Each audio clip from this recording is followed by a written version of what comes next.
Okay, well. Hey, Marley. With any luck, we'll be able to get through the eyes and onto the core tonight. About 12,000 HP on the top eye to do.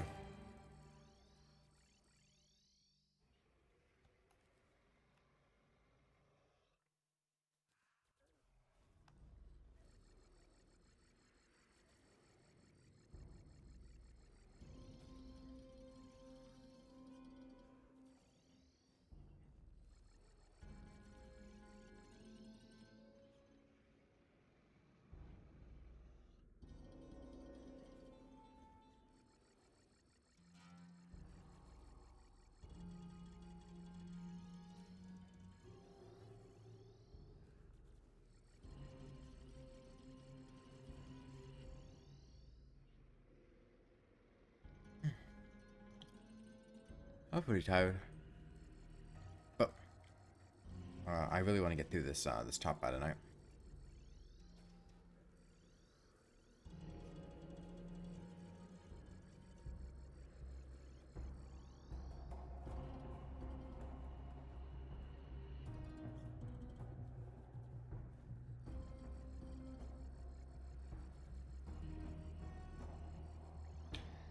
The main thing is going to be, which is a pretty important part of this Hickoxy.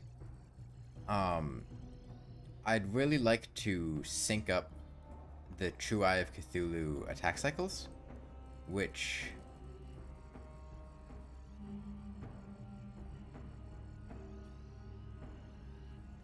is going to require me to attack them at a point that I have not entirely figured out yet. I'm doing alright.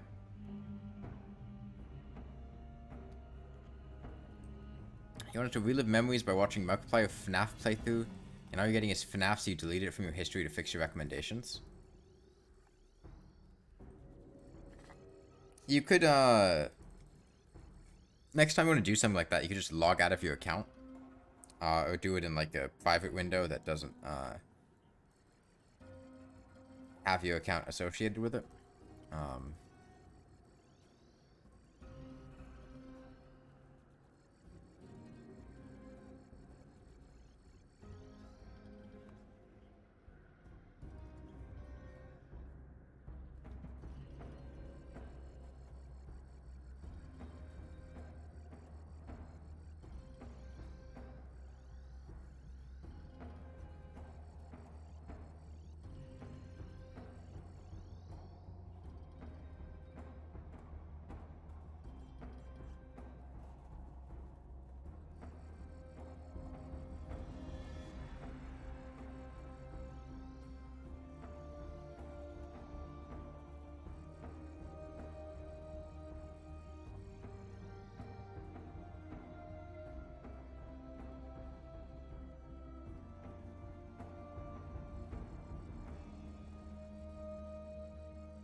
Besides videos and select not interested.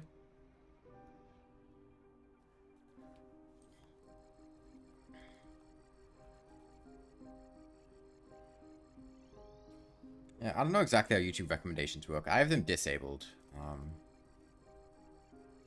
Anyways. So I usually don't worry about that too much.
Alright, well, that's the first 500.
I think I'm working around like 3,500 damage an hour. Which means should be, about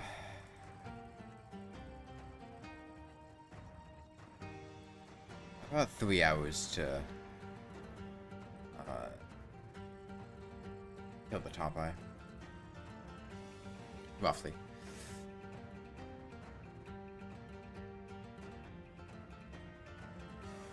Probably a little over 3.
I am really tired.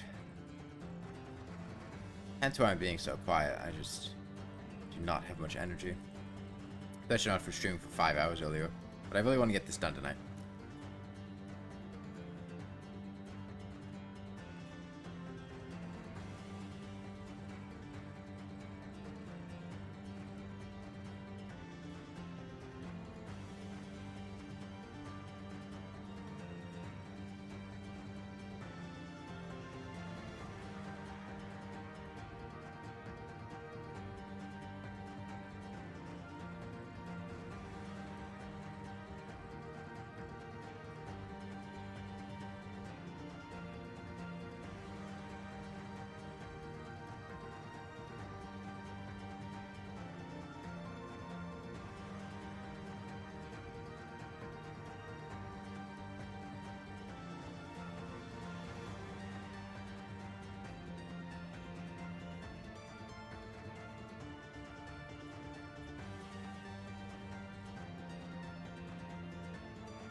$86,620 more to go. I prefer to think of it as 11,620, or at this point, 618 more to go.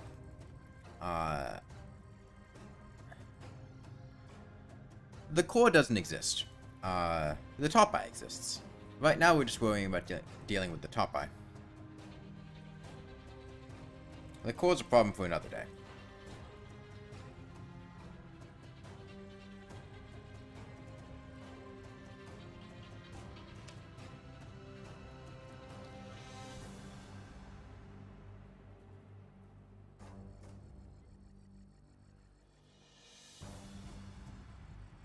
Big core is trying to get you to think that the core exists, yeah.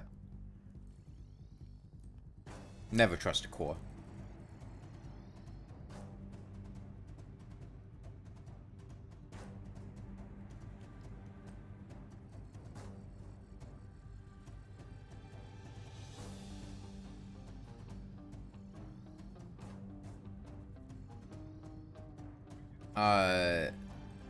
Yes, Blue Bot.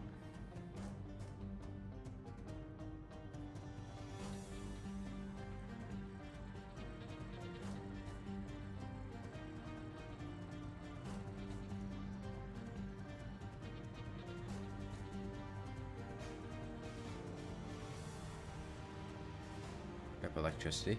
I mean, in sleep mode, not like awake. It's not like my PC consumes a lot of electricity when it's asleep.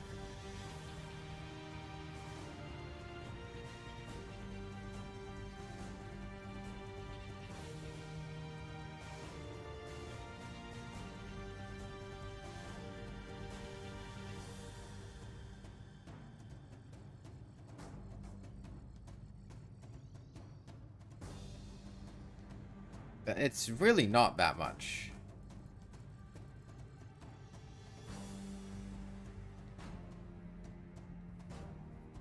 I told you I took breaks, Sunflower.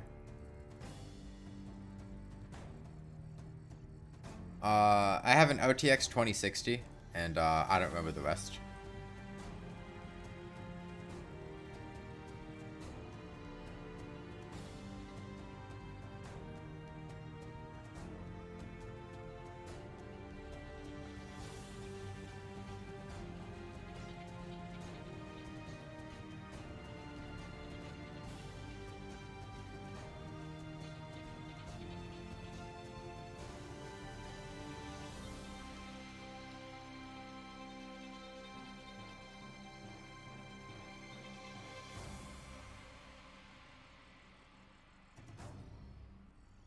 What is the most thing you love in Rainworld? Actually, wait a minute. Hold on. Actually, no, I'm on pace to do like 4,000 damage an hour. I don't know why I thought it was 3,500. I don't know. It's got a nice atmosphere. Hunter's cool. I like Hunter a lot.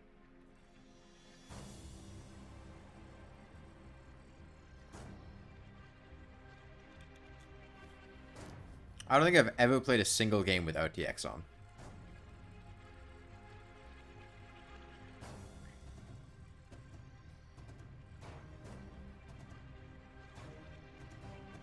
Dance Pad Hollow Knight win?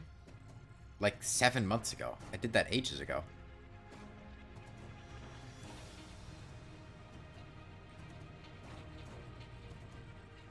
I did that on Halloween of last year. That was like 9 months ago.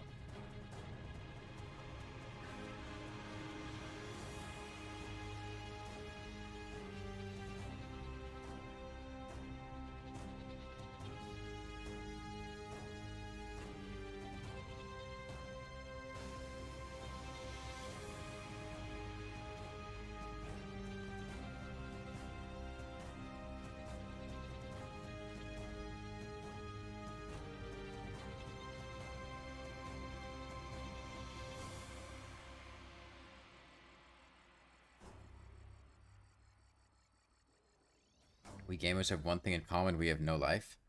It's very easy to think that other people are similar to you. I don't think that's really a true statement, though.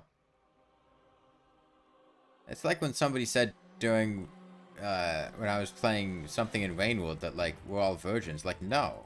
No, you're a virgin. I don't... You're just assuming other people are like you. Plenty of people play video games and have lives. Like, what do you mean by not having a life? A social life? A, like, professional life?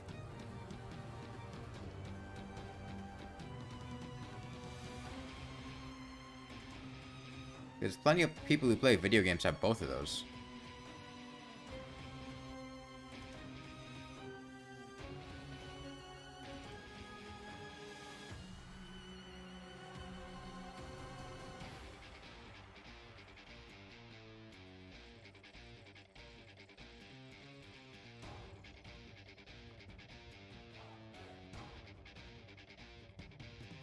Docs added dark mode? What, Google Docs? You mean wasting 100 hours on something? Well, it's not wasting. It's just spending in 100 hours doing something. If somebody's paying you to do it, then I wouldn't say that... Like, at that point, it's just your profession, it's your job. Like, it's how you make your living. Assuming it's not an insignificant amount of money. Like, a competitive gamer who spends all this time gaming, I feel like their life is just competitive gaming. And it might be difficult to have a life outside of that, but I wouldn't say they don't have a life. I would say their life is just encompassed by their work, which is doing that.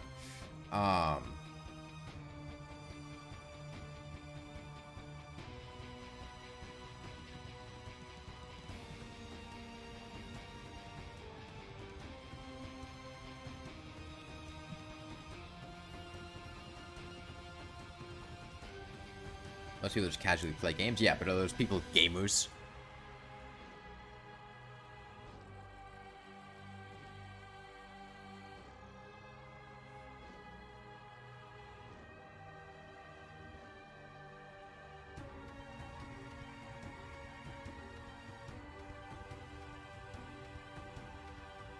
Hey, Op Spammer.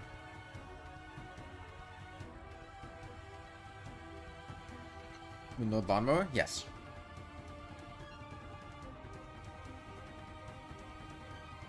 Not you, because you like having bad or rare items, sadly enough. I mean, if you recognize and would describe yourself as having no life and recognize that's a bad thing, why not take measures to change that? Touch grass, as they say.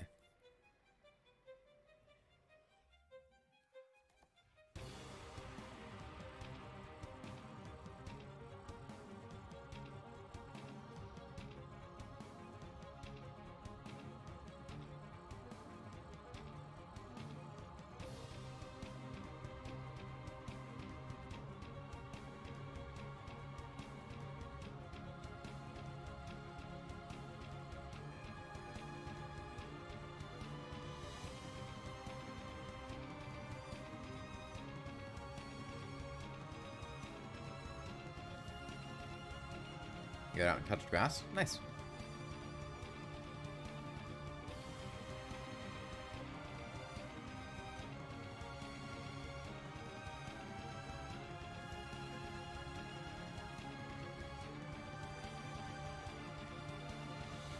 God damn it.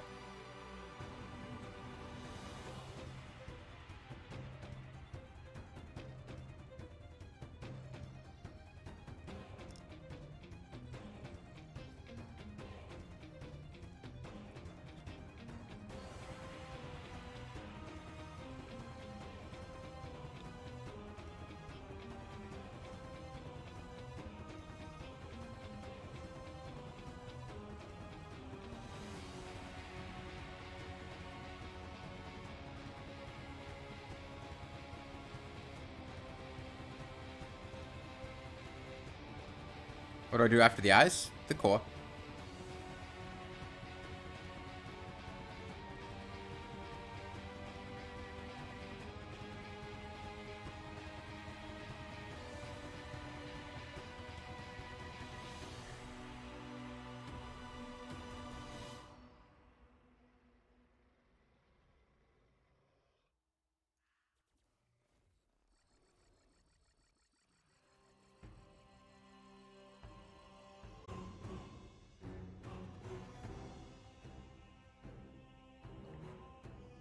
Excuse me?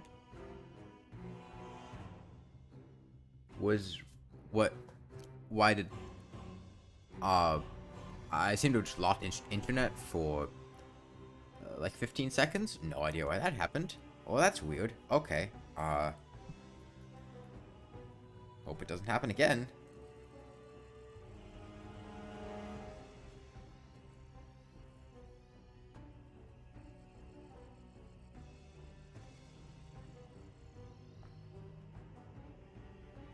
Oh.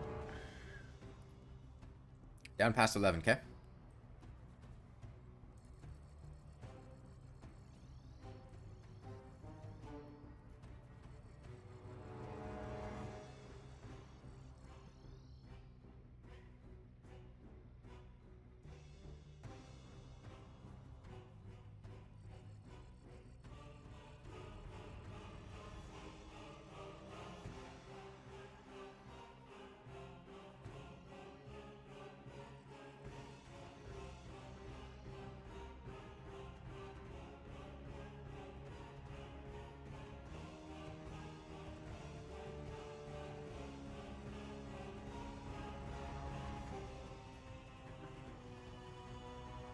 How long will this take? I don't know. The top I'll take a little under 3 hours from now. The core, I don't know. We haven't started it.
Oh. God, I'm tired.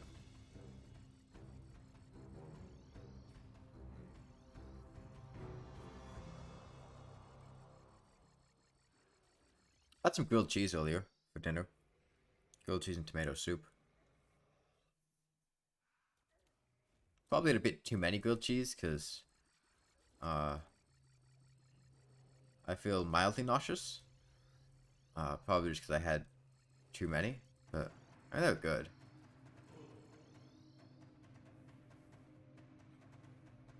What cheese do I put on a grilled cheese? American. It's like a slice of American.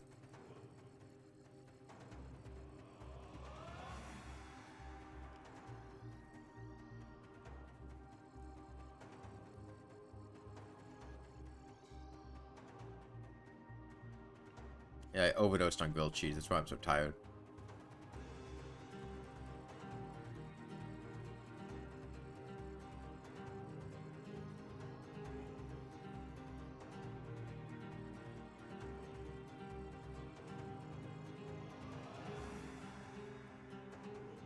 Hey, Yuko.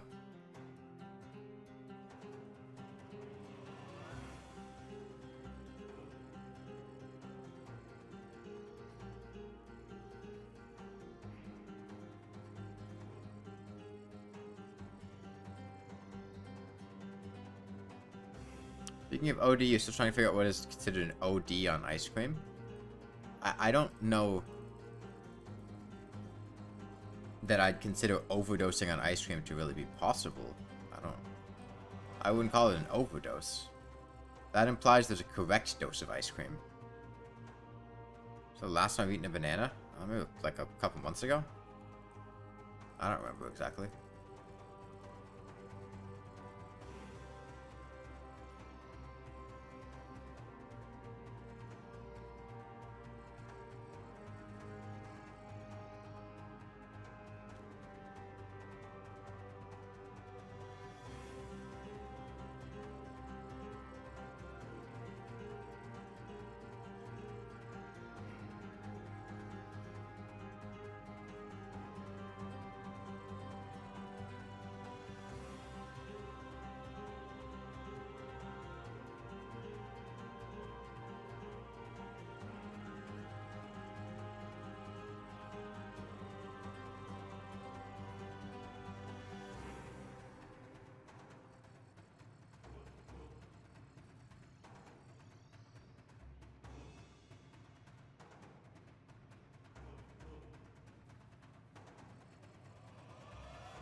I don't pay taxes, do I at least pay rent? Why are you so interested in my finances?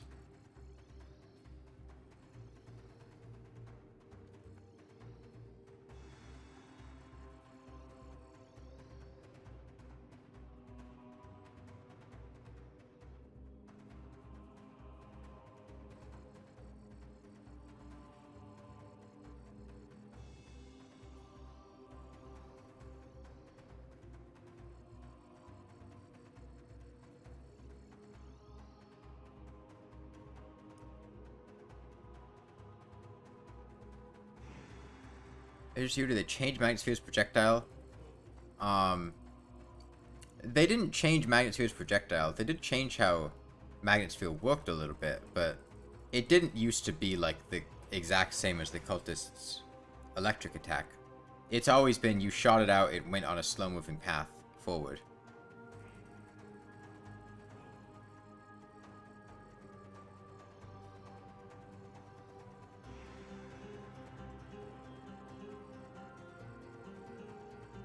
Yeah, sure, that sounds about right, Sunflower. Yeah, Magnetsphere was changed so that I think it, like, bounces around instead of expiring on contact with a wall. But it's always been shooting out a projectile. It didn't function like the cultists' attack.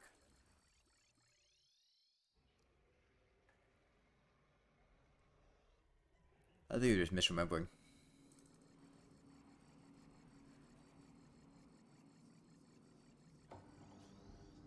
Fun fact, the cultists' lightning attack scales based on the number of nearby players. Shoots at one for each player.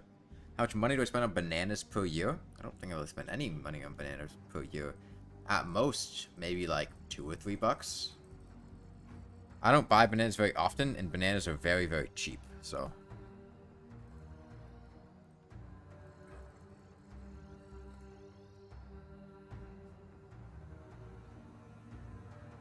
at most no more than like $10, but I think that would be an overestimate. It's probably more in the realm of like a couple bucks.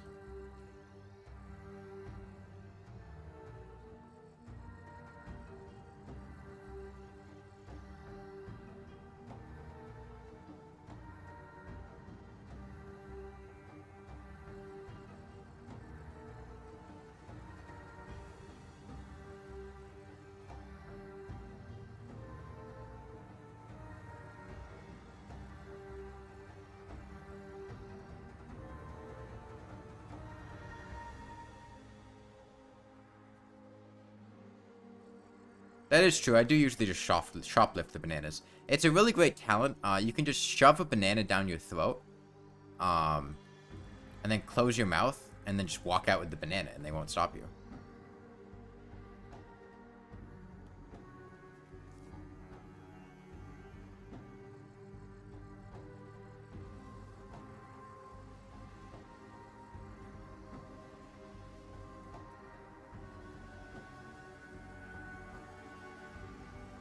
Are sorts of banana detectors?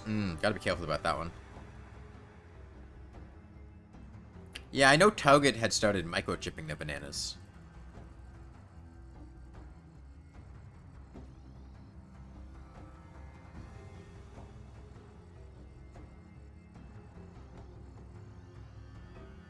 They have cameras in the store, or just turn around.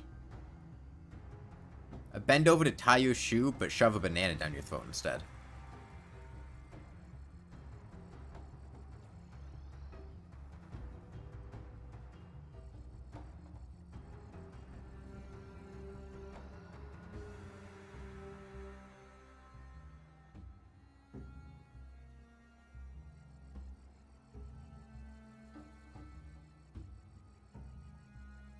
Destroy the banana detectors?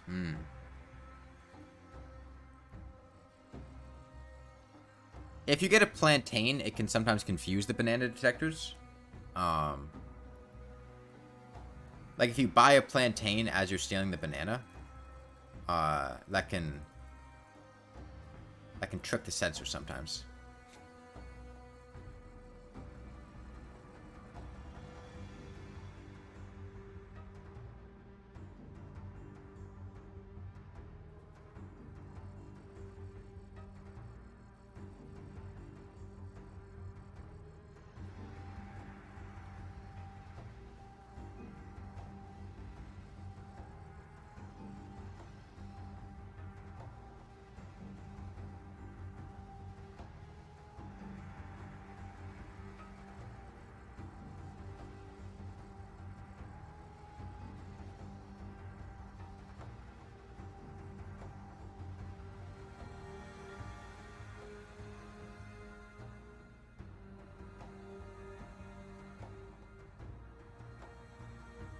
They'll see you eat it. If you shoot silly string at the cameras can't see you. Just make sure you don't leave home without a bottle of silly string.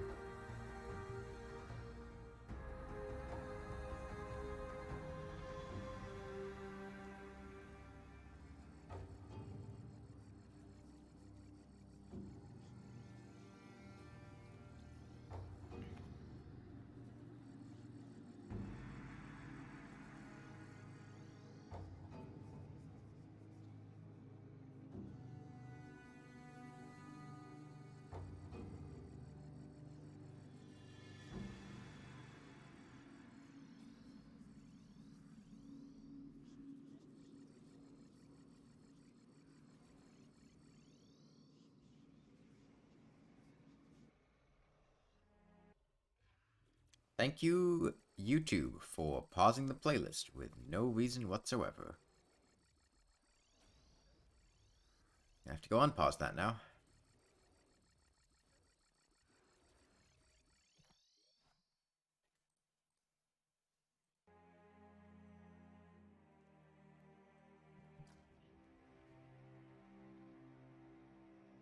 Well, that's shoplifting, Sunflower. I'm not suggesting shoplifting, I'm suggesting shop smuggling. It is completely different.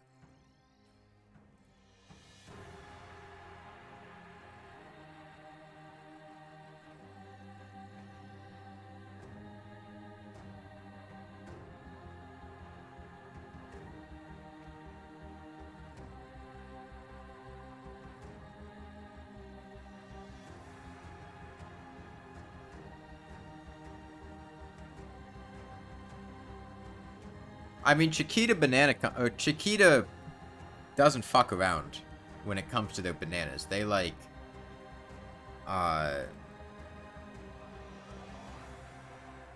fucked up a lot of America's territories in Hawaii over bananas.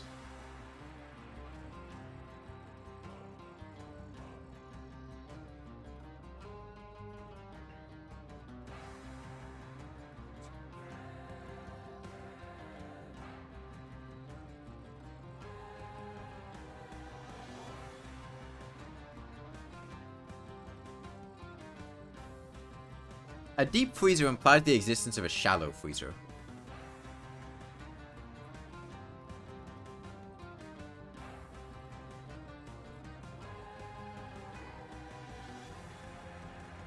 Alright, 10k on the top eye.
Yeah, no, bananas just sit out on the shelf.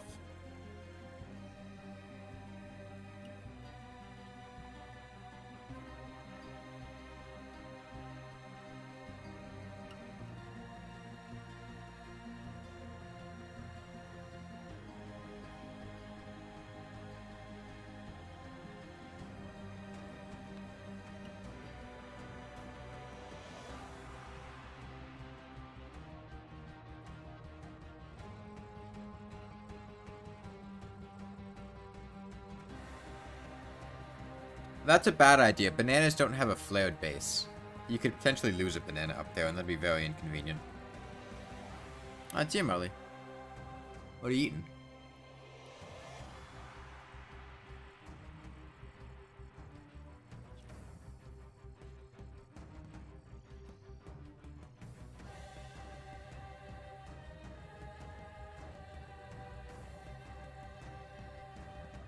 Pasta and meatballs? What kind of meat?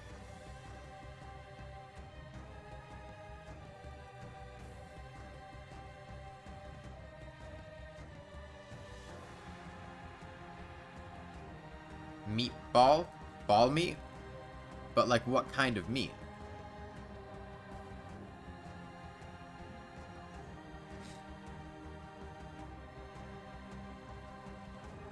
I always ask what kind of meat. I'm curious what kind of meat he's eating.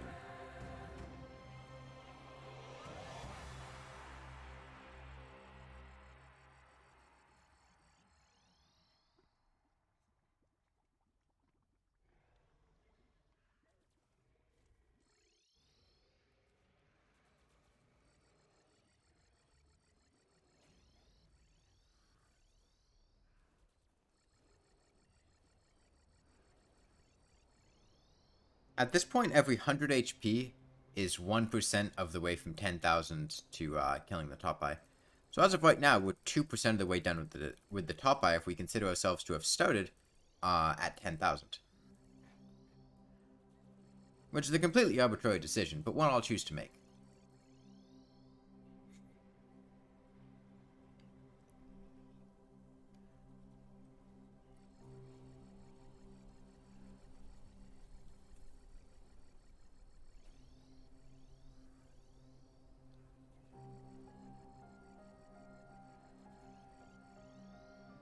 The Moonlord heals. Haven't we been over this? Many times?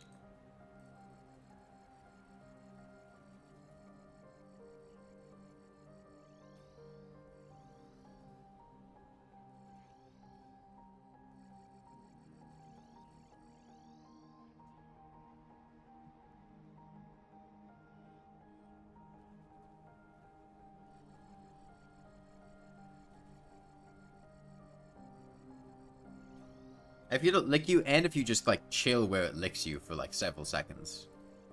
It's really quite easy to avoid his healing.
Let me think about the True Eyes of Cthulhu. There are two possibilities with the True Eyes. Either their attack cycle is exactly the same length as the Moonlord's top eye attack cycle with the Phantasmal Death Ray, or it's shorter or longer. If it's the exact same duration, I need to make sure that I pop out the eye at a point in time when all three of the eyes are open. Which would be just before the Death Ray, it looks like right there. If it's a different timing, then it doesn't matter. Eventually it'll line up regardless. So I think when I decide to pop out the eyes, I should do it right before he fires the Death Ray. Like right now. They're all open. That would be the ideal time.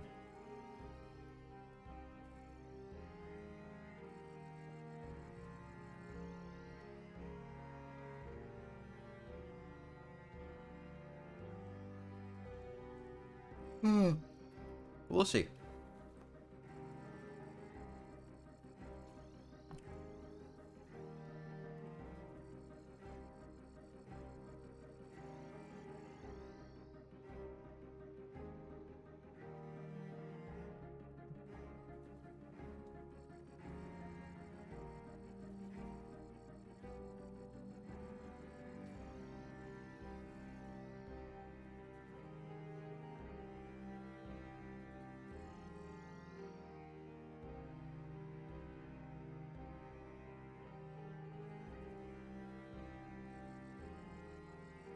We still got a couple hours before we get there anyway.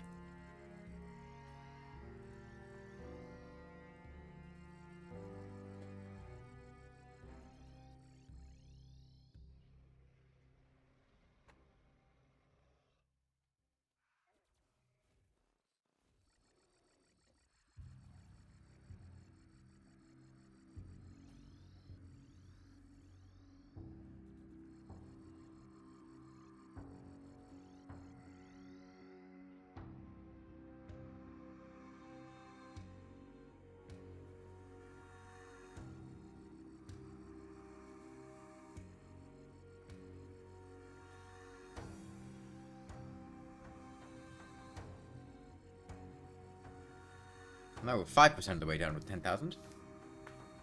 I mean, I will probably, depending on how I'm feeling, I'll have to see how I'm feeling. I'm not going to stout the core this stream, though. I'm either going to leave off just before killing the eyes, or, pop the eyes out and then pause and then plan to stout the core tomorrow. I'm not going to stout the core tonight.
You should trade your Switch was like $30? Really? Damn. I didn't know it was that expensive on the Switch.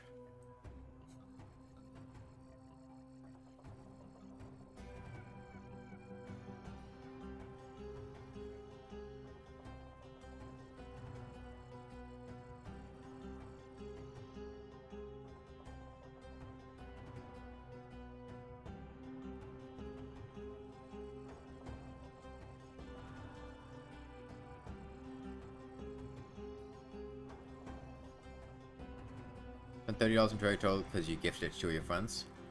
I've never bought Terraria. I don't think I've spent any money on Terraria. To my knowledge, at least. I originally got it as a present, and I've never bought it. That I can recall. Minecraft's like $40 on the eShop? God damn.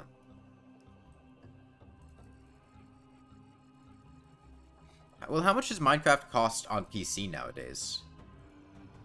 I think when I got Minecraft, it was like 20 bucks, maybe?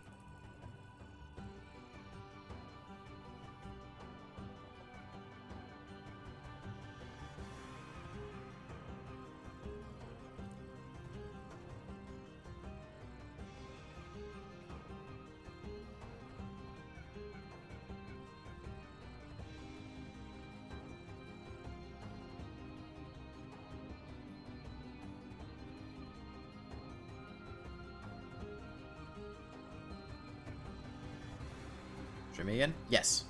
I intend to kill the Moonlord. It's still 20-something dollars? Bedrock's like 10 to 40, depending on the platform, and Java is $26.95.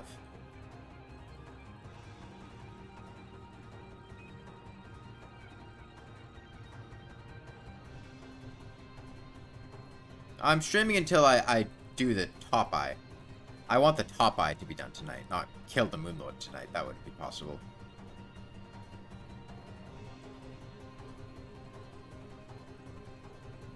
I mean, there's only 4 hours left in the night.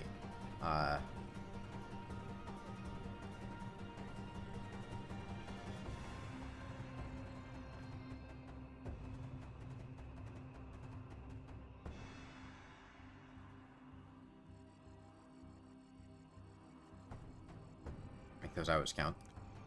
I mean, I don't want to overexert myself. Like, I'm sure I could stream for another, like, 4 or 5 hours tonight if I really wanted to. But the problem is, if I did that, I would be exhausted tomorrow. And it's more important to keep up my energy to continue streaming tomorrow than it is to go really hard tonight.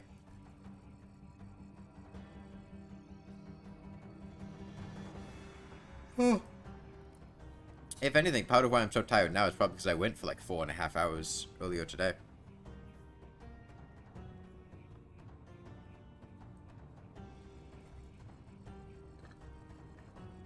But I think it was necessary to do those 4.5 hours in order to get through the Moonlord's top eye tonight. You know, if I had stopped at like 15,000, I don't think I would have been able to do it tonight. I would have just gotten closer, but not actually finished.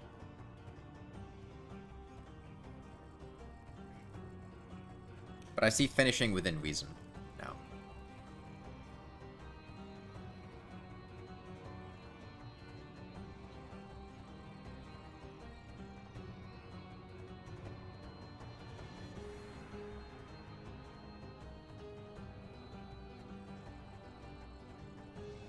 More or less, Xander, yeah.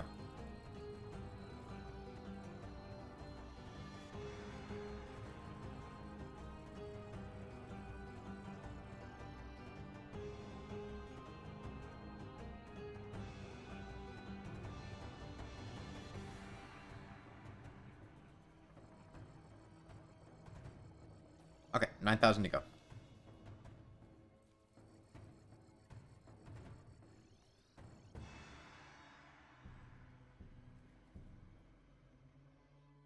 How much would I say I read?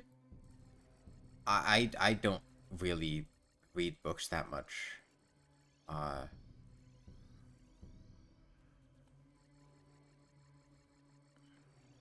There's not really anything that I'm reading recreationally right now, so like 0. I don't...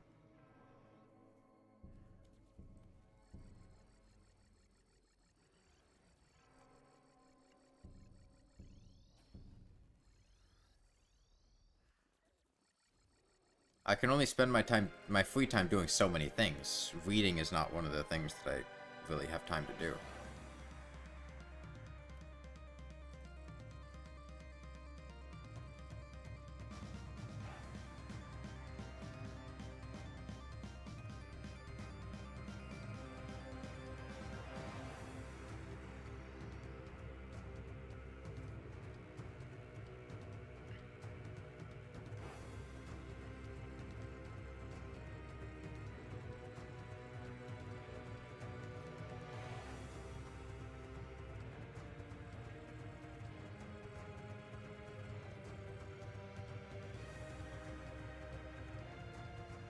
Last book you read was like a book with a gender fluid main character. What was the plot of the book? Like, what was the book actually about?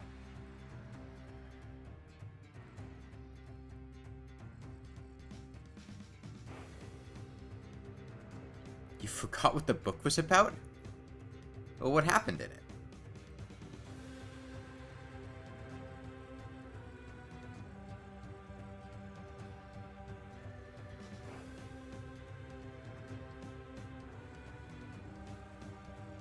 Bad memory. I mean, you have the name of the book. You could just look it up and get a plot synopsis, no?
Last book you read was one about bananas.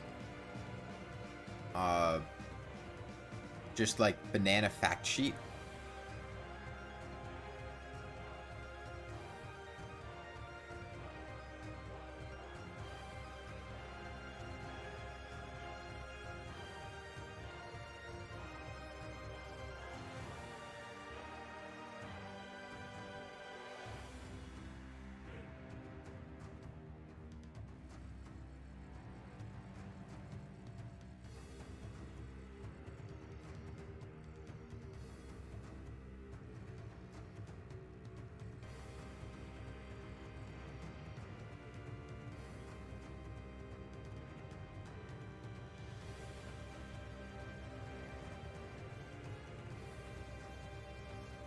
You were forced to make a book report, but you kind of lied about the plot because you don't know how they would have reacted to it.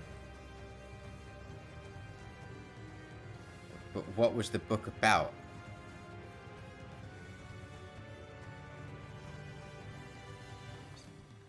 I just want to know what the book was about, man.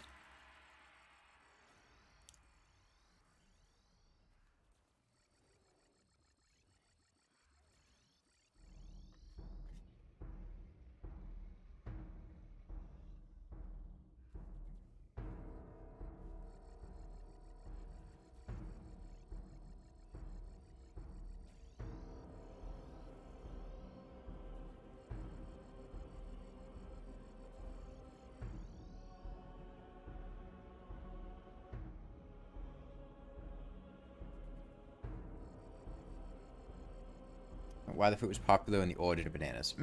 So what was the origin of the banana? Why is it so popular?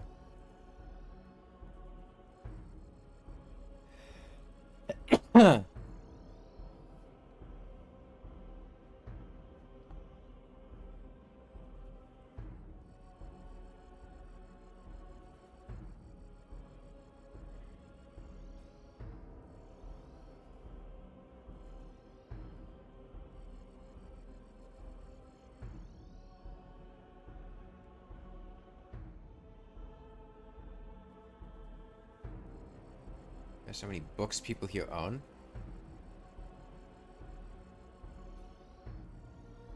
Main character liking a guy, but was worried about how they would react to them being gender fluid, and the side plot with the guy saving a dog from being put down. Okay. Sounds interesting. What books do I own?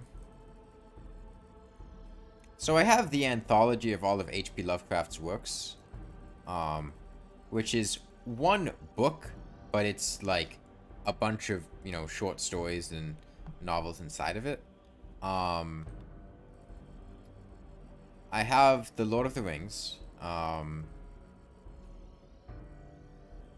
think those are the only 2 books that I own. I don't... Got rid of all of my other books. When you're moving around, you know, going to apartments or staying with different people, you tend to not just, like, carry a bunch of things with you, and I just got rid of most of my books when I was younger. I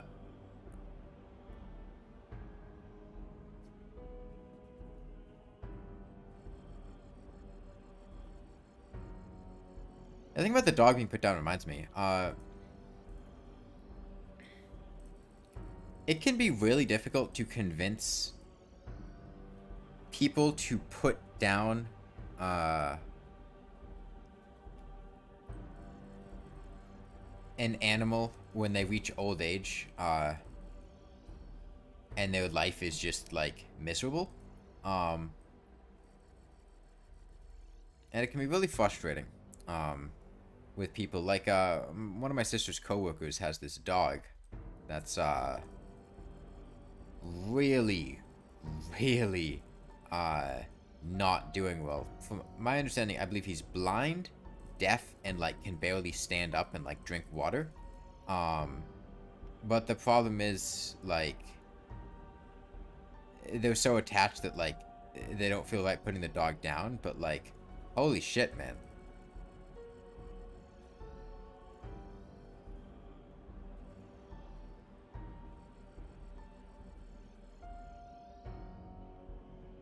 That dog's life is like living agony.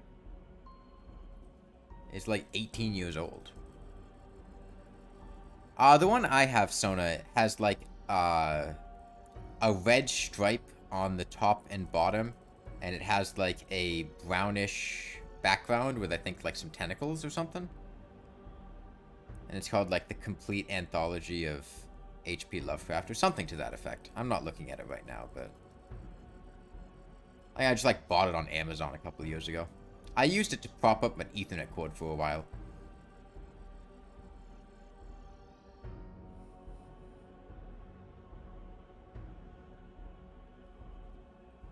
Similar issue with my mother, and like cats. She's really not, she doesn't do well with putting down cats when they're near the end of the there's a blue cover with a galaxy looking pattern.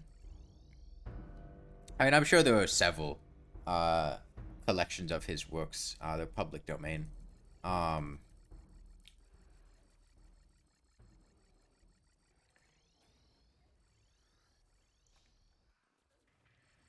yeah, I was with my mom. She had a cat that was like 18 years old that she had put down back in like 2016 or 2017 or something. It was not pleasant because it like emotionally wrecked her to do that. And like she has another cat that's getting up in that age range and really is not doing well. Used to be really into the Percy Jackson series when you couldn't find books 3 or 5 at your library, so you gave up. It's unfortunate.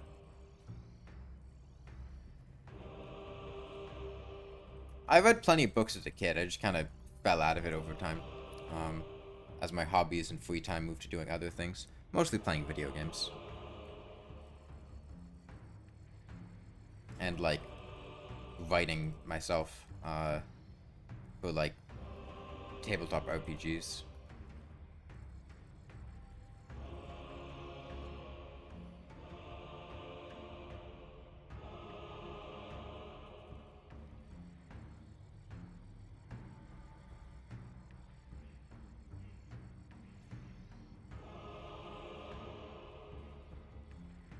Although I've been planning to make some audiobooks of some of Lovecraft's works.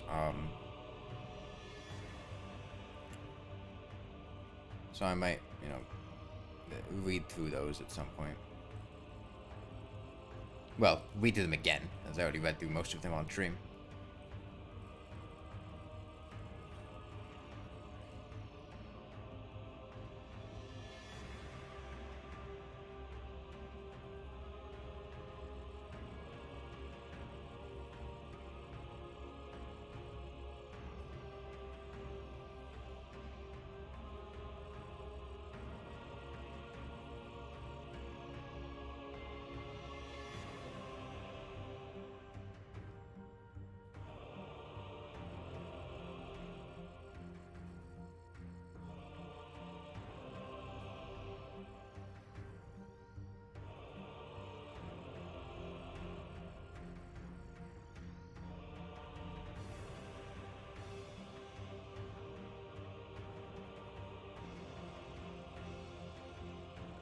Dad said you were getting whoppings? And like whoppers? Whippings. Why? You're being a bit too edgy, Sunflower.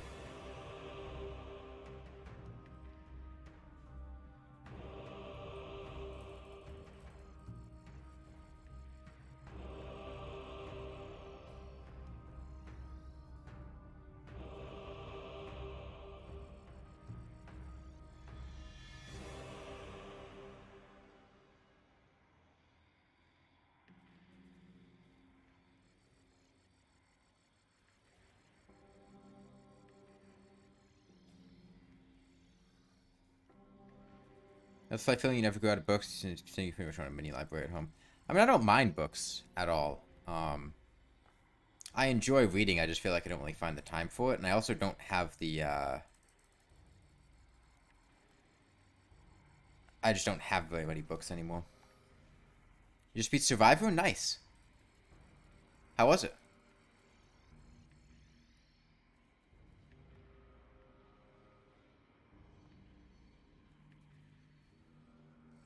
Reading isn't something that you, like, are supposed to grow out of. Like, plenty of adults read. I just personally grew out of it when I grew older and my free time was something that I, you know, decided I'd rather spend on other things.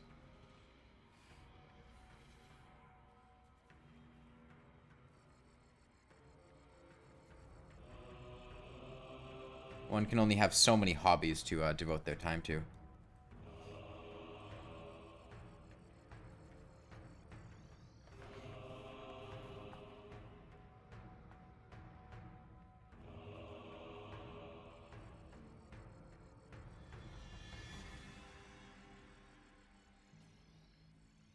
Took forever to figure out what to do or where to swim, but you found it.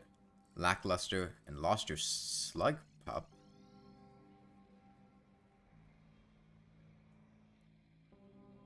Wait, how'd you have a slug pup?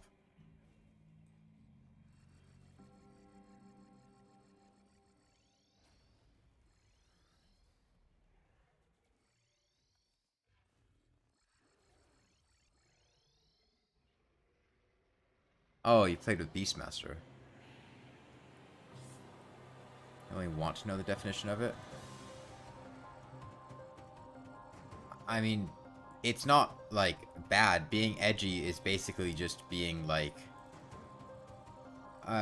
controversial or saying things that are taboo for the sake of, like, thinking it's funny or I don't really know how to describe it. What did you miss? Not too much. Listen to the convos, but YouTube's like not have a buffering for 30 seconds. That sucks. I'm sorry to hear that.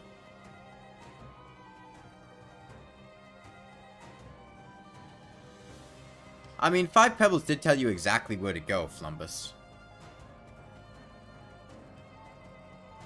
Which is just, like, west. Past the farmways.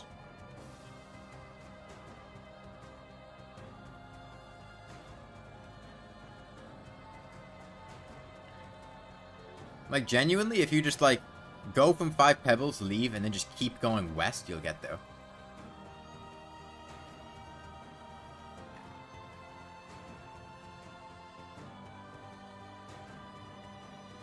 It's fun to see 5 Pebbles in Survivor.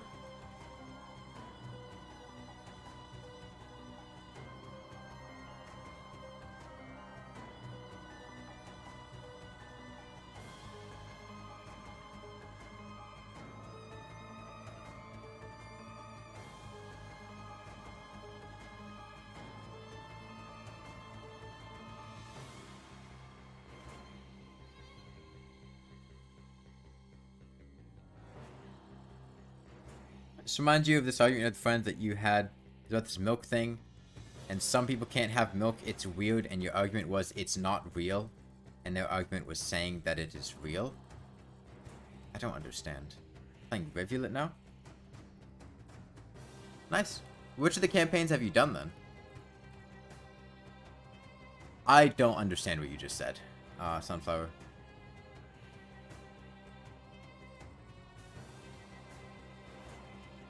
You don't care to do Gourmand, Spearmaster, or Monk's Story? Why? I can understand Monk. Why not Gourmand or Spearmaster?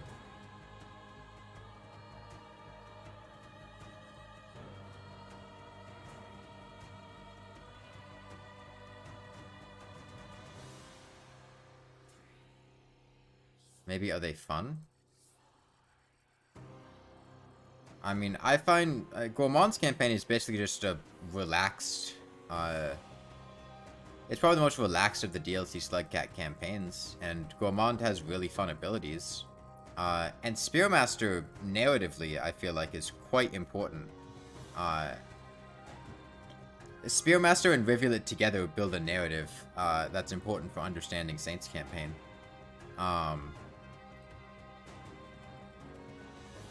It's the worst game I've played. You see, that's... most adults are lactose intolerant. Like, most humans are, to some degree, lactose intolerant. That's why people get, like, you know, stomach aches after drinking milk or eating a lot of cheese or things like that. It's just people are lactose intolerant to different degrees. So, I think the worst game I've ever played is... Like, I've played really, really shitty games, but then I just stopped playing them, only played them for a couple of minutes, or, like, just forgot about them. But I think the question of, what's the worst game that you've played that you actually expected to be good? I think that's a more interesting question to answer. Because I could say, like, that shitty fucking Save the Girl game that I bought for 25 cents, when I was buying all the cheap games on Steam. Like, that game was, like, absolute trash, but it's also not really a game, and I didn't expect it to be good. But of games that I expected to be good, Noida. No question.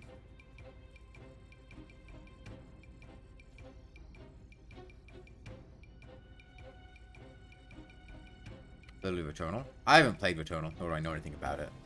So it's called and you barely know much, so it's hard to explain. It's basically just, like, reduced amounts or the lack of lactase to break down lactose, in the digestion system, which makes it not properly digest. I made, like, 60% of that up based on half-remembered things.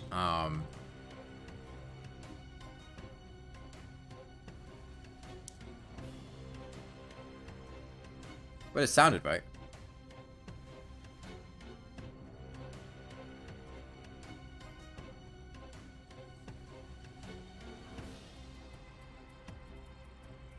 It's more or less just that your body, as you grow older, can't really break down milk.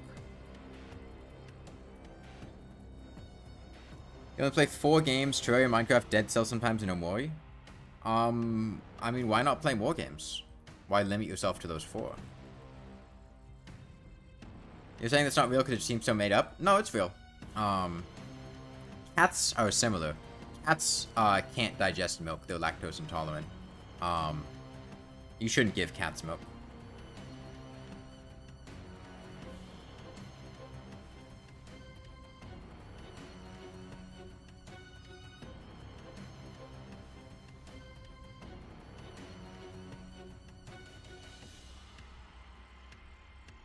I think a lot of mammals grow lactose intolerant, like young mammals, as like babies and infants and whatnot, you know, drink milk from their mothers, but then gradually lose the ability to digest milk as they age. Let me just have 4 games you're poor. I mean, games go on sale a lot. Although I guess if you're on the Switch, it could be.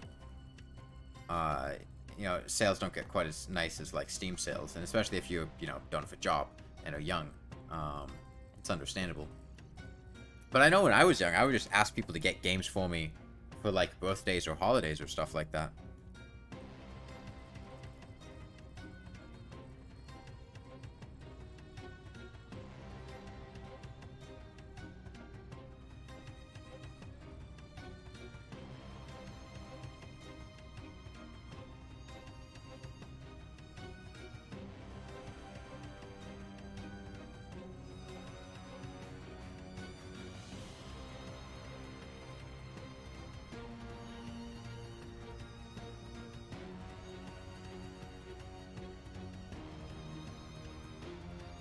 Have I played Pizza Tower? Yeah, I didn't like Pizza Tower at all.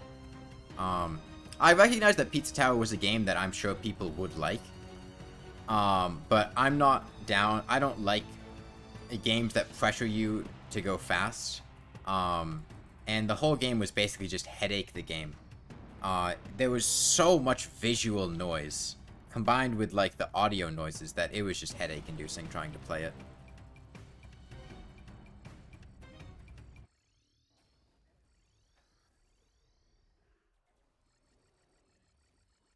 That's something to get when they drink milk. You can develop it after drinking, like... You're like Kirby and Mario Maker 2.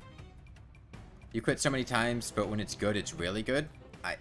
I mean, I don't agree with that statement. I didn't quit because the game was, like, frustrating or difficult or not fun. I just quit because I didn't like it. Like, the game's not for me. I don't like just like platformers that are just incentivizing you to run through things quickly. That's not the type of gameplay that I like.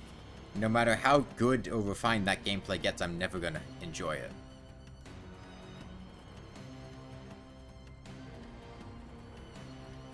Because that's just not gameplay that I find fun. It was a bit overwhelmed and overstimulating. Yeah, I mean, I certainly had a headache by the end of playing it. You enjoy Castle Crashers? Yeah, I used to play a lot of Castle Crashers when I was younger, back when it came out on the 360. I've played it a long time, though.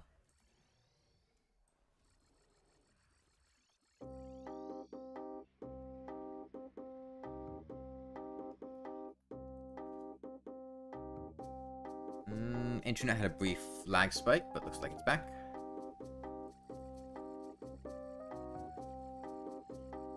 I mean, lactose intolerance is a real thing, and many adult humans are lactose intolerant to some degree.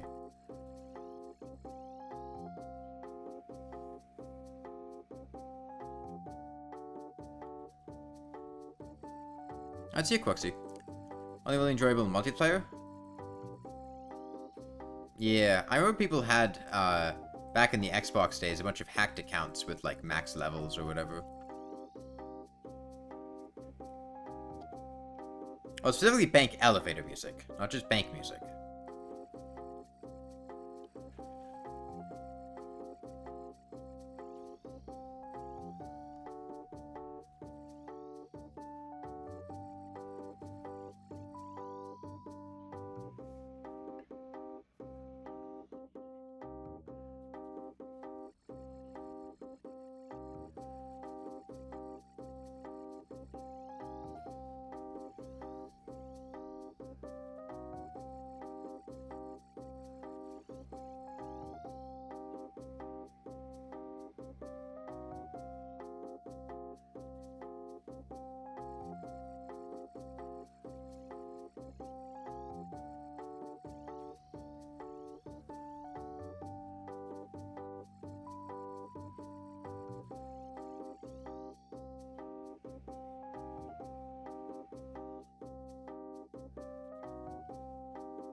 Have like Crab Champions? No, I haven't. I'm aware of it. I've never played it though.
You also have Enter the Gungeon, Ultra Kill, the only moves hostile, Let's Go Into, and Escapists.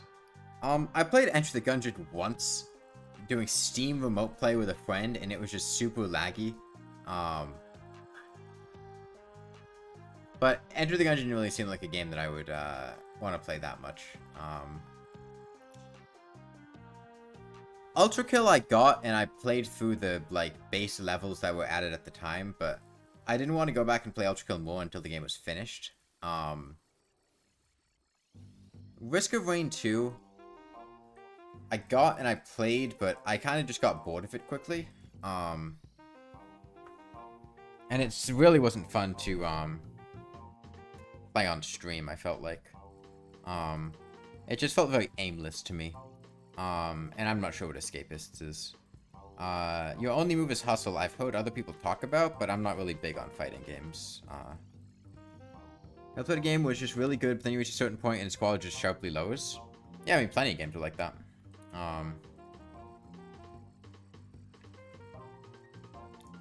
Great example, the game doesn't even get bad, but the quality is significantly lower, would be like Dark Souls 1. I mean, after the Lord Vessel, I don't think anybody who really likes, who has played Dark Souls 1, even people who really like it, would say that the quality of the game remains, like, consistent past the Lord Vessel, because the first half of the game is absolutely incredible, the second half is just good. God,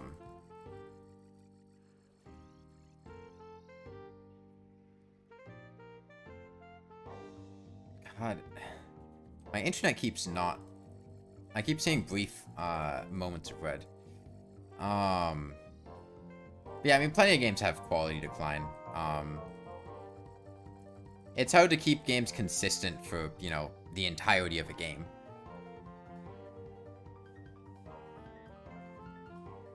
But I usually think of it less of,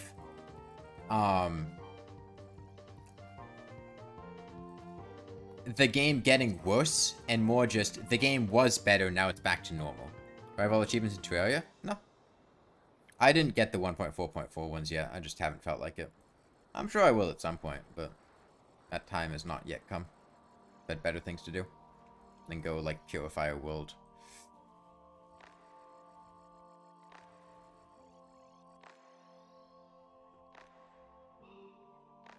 But yeah,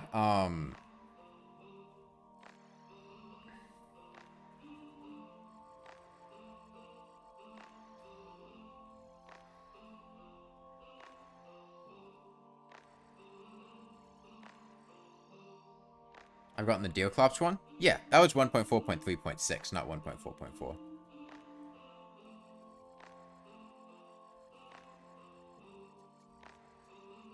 And I've gotten a couple of the 1.4.4 achievements, but not all of them.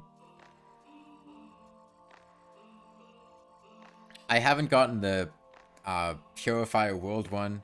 I haven't gotten the drink a bottle of water when you're drowning one. I think there were 4 achievements I haven't gotten. Maybe 3. I forget what the other ones are. I might not have gotten the one to fly a quad rotor into space or whatever. How many achievements in Rainworld? Oh, I have all of them.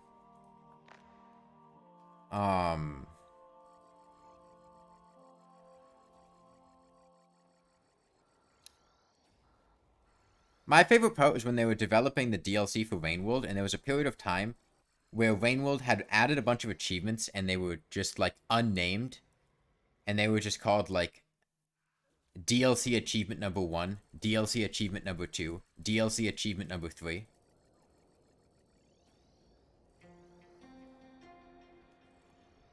I can look real quick.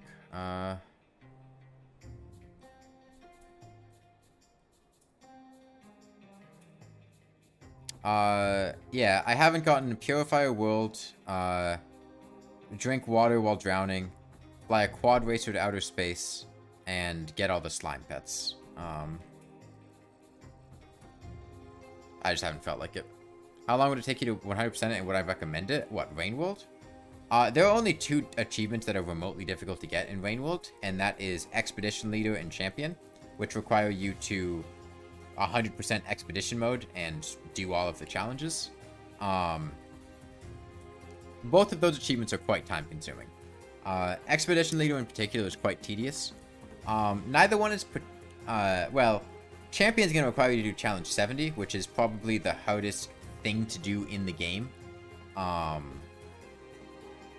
Outside of the Blueberry Slug Cat. And even then, you kind of make progress gradually with that, whereas Challenge 70, you just do repeatedly and throw yourself up against it until you eventually beat it.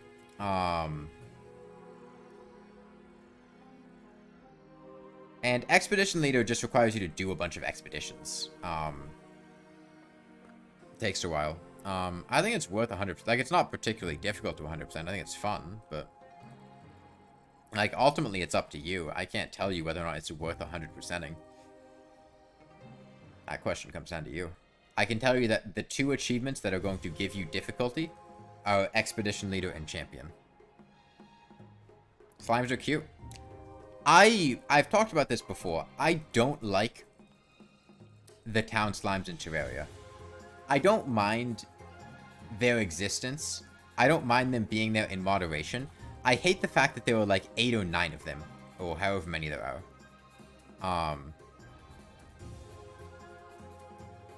Why is my internet dying? Stop. Stop it. Stop it. Stop. Stop it. You're pausing the music.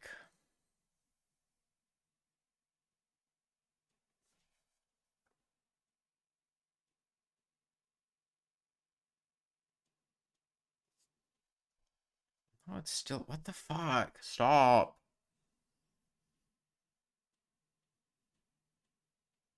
Why are you doing this to me?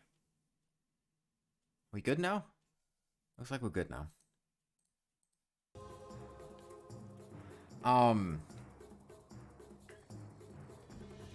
No, we're not good. Are we good?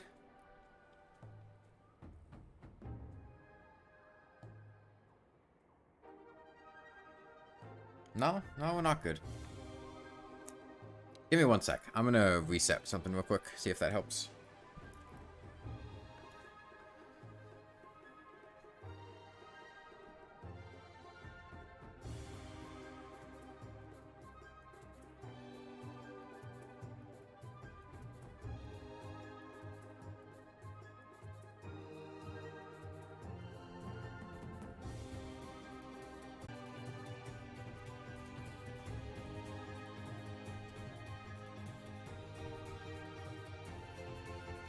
Okay, I think I fixed it.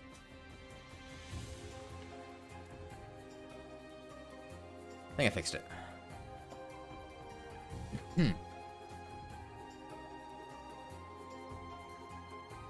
We're stream?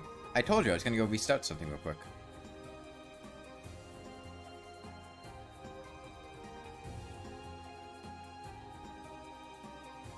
But yeah, Rain World, all the achievements are not that hard to get except for Champion and Expedition Leader.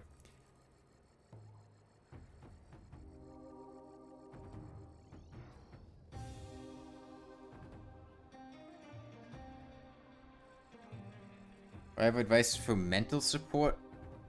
On mental support for completionists? Why would you need mental support? What? I really want to be one. I mean...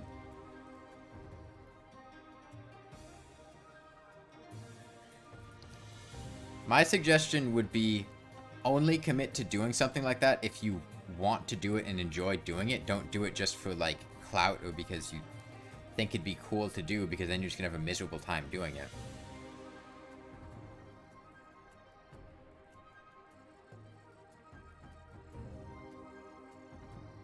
You can try to get better at video games through practice,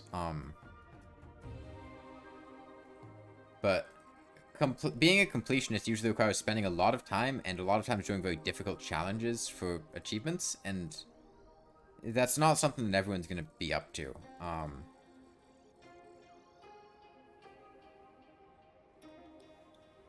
It really varies from game to game, though.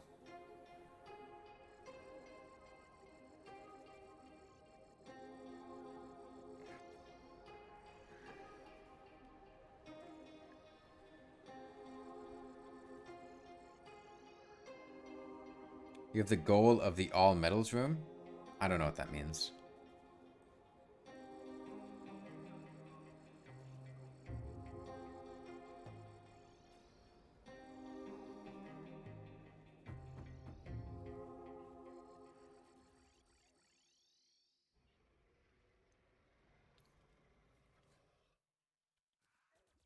No, mental health is not less important than physical health.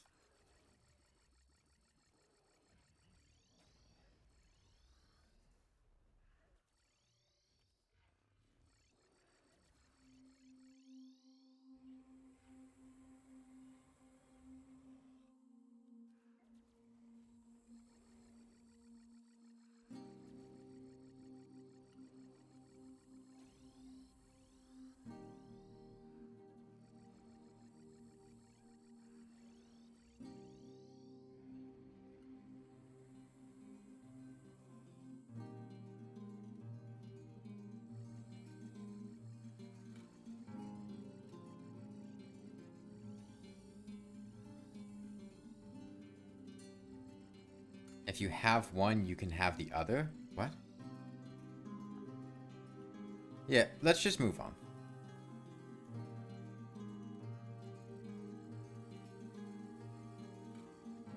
I was at 9 o'clock? God, I'm tired.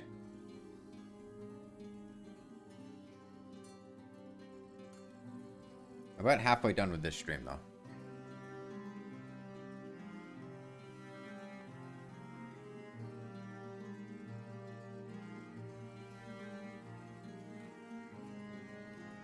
We're gonna move on, Yuka. Don't bring it up. And there's no need to be rude to Sunflower.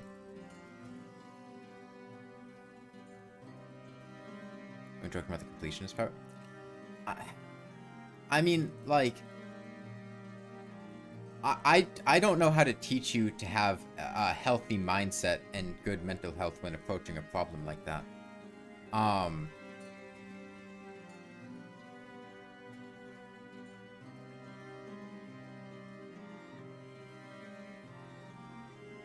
He was at like 28,000 at the start of today.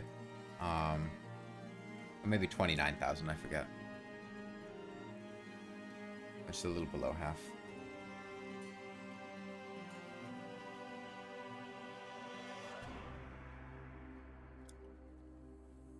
Yeah, I don't really have good advice, Sunflower. I don't know what to tell you on that front. But I was a completionist. I mean, just because I can do something doesn't mean that I can teach you how to do that. Like, I try to get a bunch of achievements in game because I just like doing it. It's fun. But if the process of doing it isn't fun to you, if you just want to have the result, but the process itself is tedious or excruciating, then I don't know how to teach you to enjoy that. And it's not for everything. It might just be something that you don't enjoy, and recognizing that and saving yourself the mental stress and discomfort might be the way to go. I don't know. Ultimately, I can't answer these questions for you because it's something for you to decide yourself. But like, just because I can sit here and kill the Moonlord with a lawnmower doesn't mean that I could teach you how to enjoy killing the Moonlord with a lawnmower. Is maybe a good parallel. 1.2, you keeping messages that MC wants to move in, so you make new valid housing and never move in. I don't know. They should be 14 to use YouTube. Do you expect people to be truthful about their age on the internet? Also, nobody even said that they were actually 12 years old. Yuko just said that as a semi-like insult to Sunflower, which wasn't very nice. And again, we moved on from that.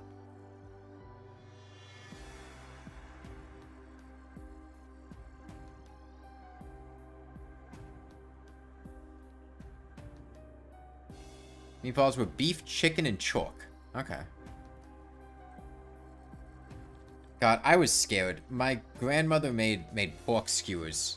And, like, my sister and my other sister, like, all pretended we had eaten quesadillas a little bit earlier. And that we were full, so we didn't have to eat anything. And then we, like, went to the grocery store and bought a frozen pizza and ate it later.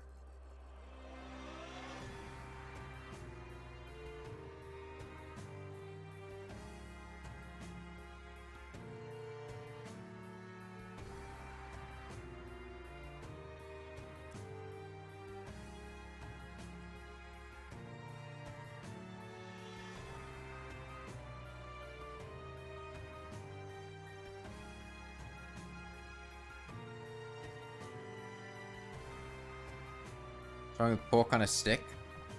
Well, I usually just end up feeling sick after eating it at my grandmother's house.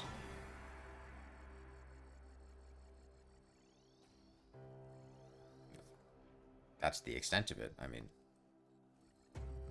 I usually don't feel well after it, and neither does my sister, so we avoid it.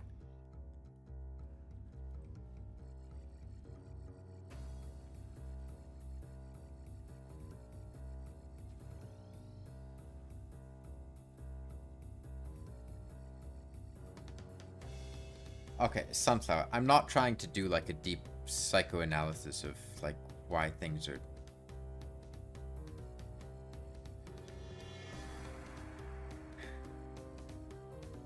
Just because you feel untalented doesn't necessarily mean you are untalented.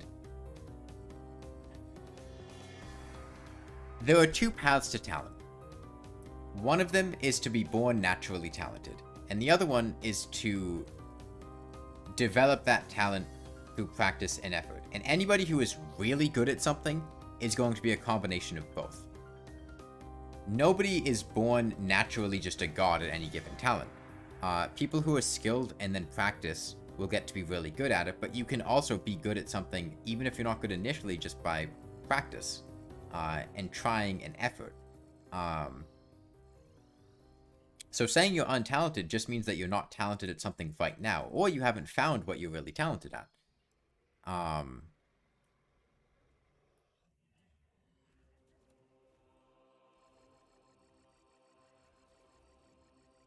If that's a talent that you want to get, I would suggest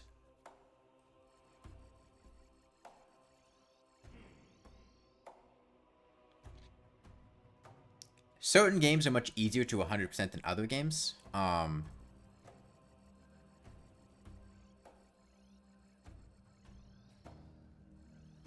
if you like platformers, Ori and the Blind Forest is a very easy game to 100%. It has things for you to go out of your way and do, but none of them are like particularly difficult or time-consuming or taxing.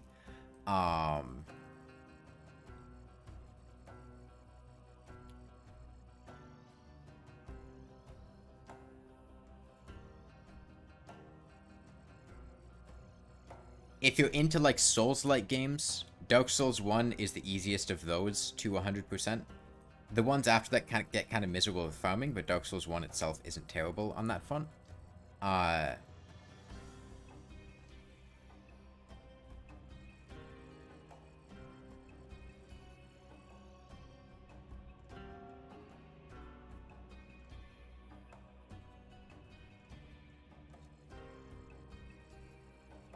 The Half-Life games, Half-Life 2, Half-Life Episode 1, Half-Life 2 Episode 2, those ones can be pretty fun to 100%. A lot of the achievements are fun to get.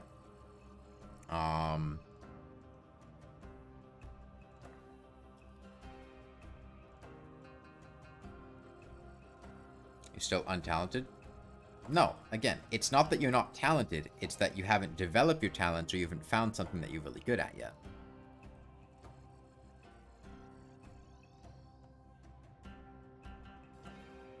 I didn't lie, you're just in a negative mindset. You're doubting yourself before you even started.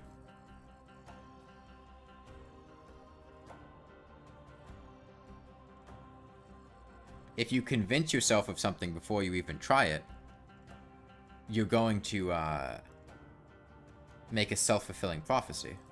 If you don't believe in yourself, you're never going to accomplish anything. That's correct, Yuko. You shouldn't have.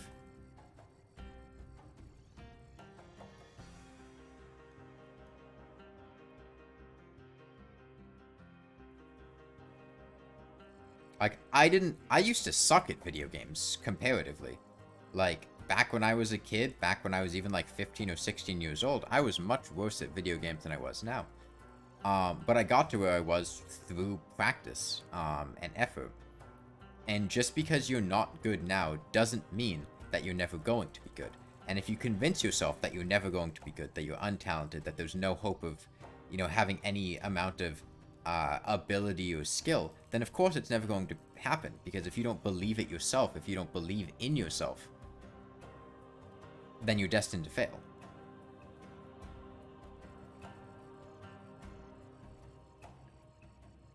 Start small. Pick easy games. You were told not to believe stuff on the internet? I'm not stuff on the internet.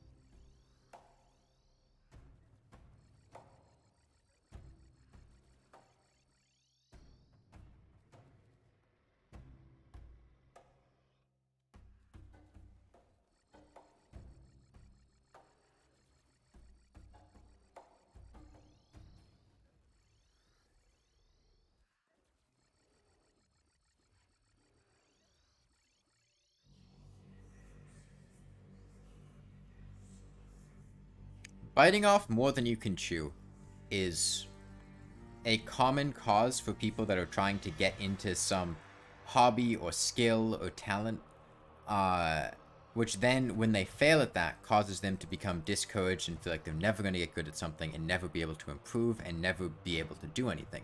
And that might be something that had happened to you, Sunflower, is you tried to, you know, if you're trying to get better at video games by being a completionist 100% of things, and you choose a game that's really difficult to 100%, and then you fail at that, and then you feel like, you know, you suck and you can't do anything as a result of that, that's because you just bit off more than you can chew. And you can come back to that later, but I would suggest starting in smaller bits with games that are easier to 100%, and then work your way up. So you can try to avoid feelings like that, because those can be really difficult to work through.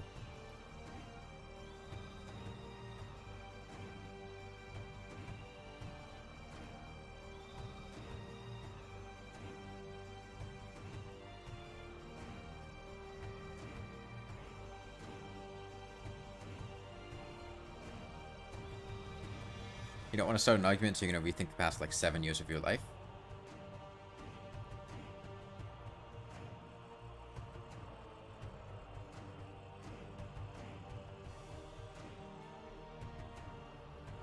Well, ultimately, it's your life, and you can live it however you want. I am just trying to give you guidance and advice on living it in a positive way where you don't have negative mindsets like that keeping you down. What's the best flavor of Chex? I don't know. I don't really eat Chex that much. I don't really eat too many snacks a lot of the time.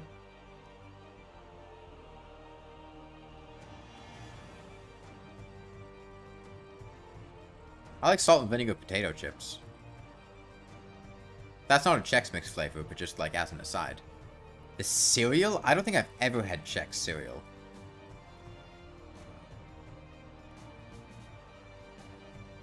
I don't really eat cereal. It's sugary and expensive. Really just obscenely expensive.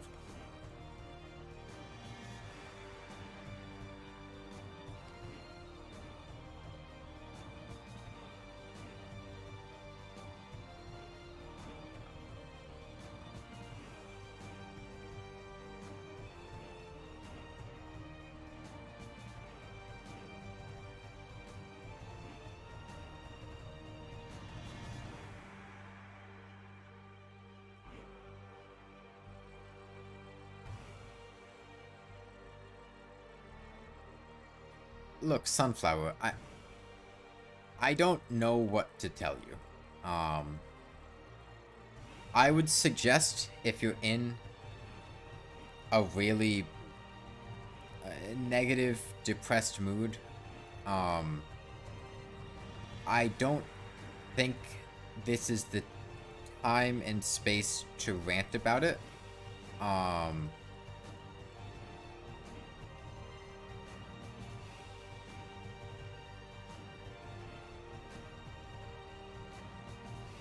Or is the Chex Mix more known than the cereal? I feel like it's just more prominent.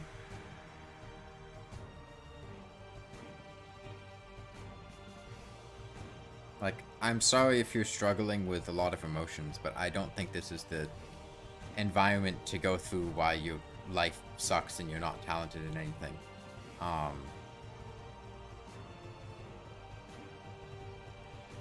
It's like eating hey, don't shit talk eating paper.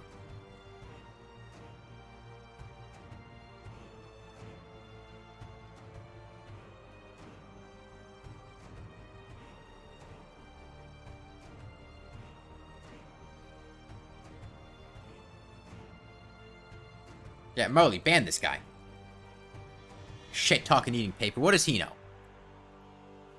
I bet he's never even eaten a paper.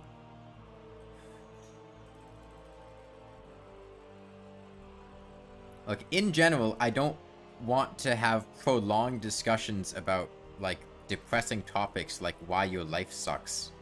That really just, like, brings the mood of the stream down. And,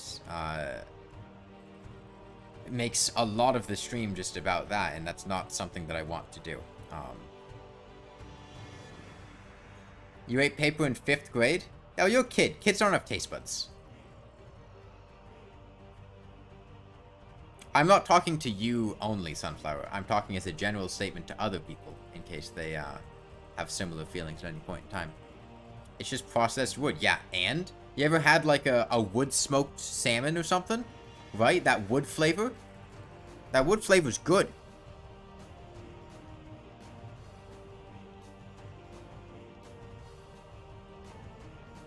You guys still eat paper? I chew up the paper and then spit it out into another paper and then wrap it around that and then eat that.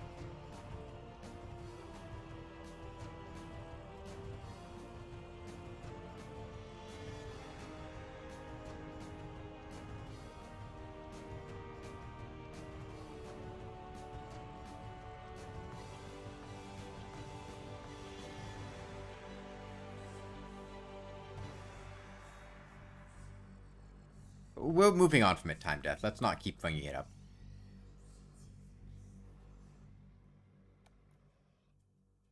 You ate your birth certificate? Okay, just get born again. Hmm? Why is it a problem?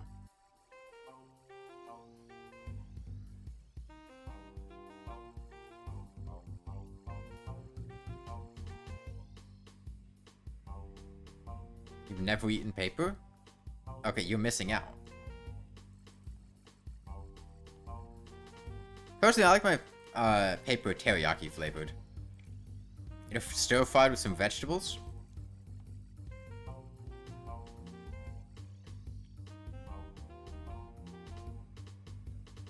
Seems weird to do.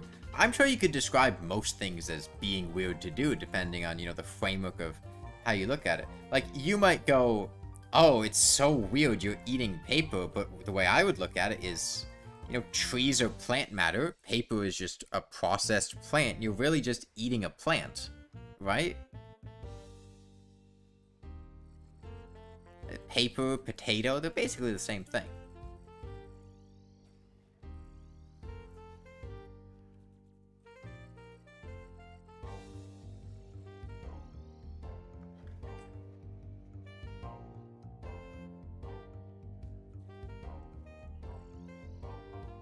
What will actually happen if you eat paper?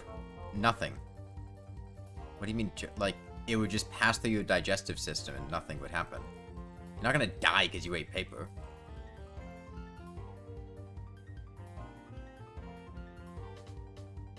I mean, people do eat paper. Like, you can eat paper. You ever had like a an ice cream cone that you didn't get all the like the paper bit off of, and then you just ate that?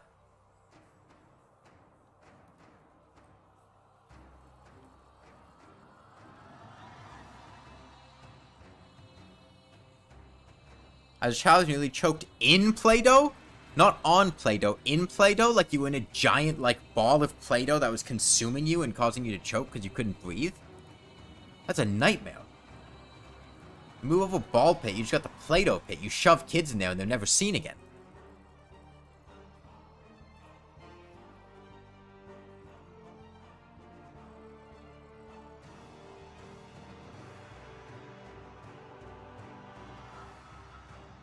Did you guys just have, like, the communal Play-Doh in, like, your elementary school? Like, the classroom just, like, had Play-Doh that they would bust out and, like, it would all be, like, dried up and in the wrong containers and shit.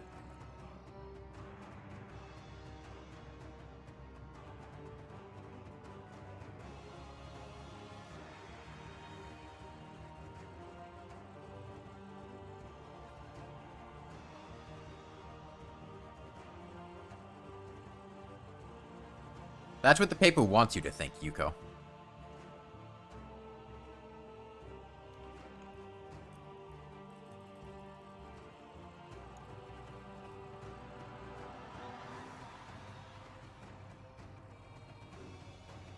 That clown daddy longlegs thing? What?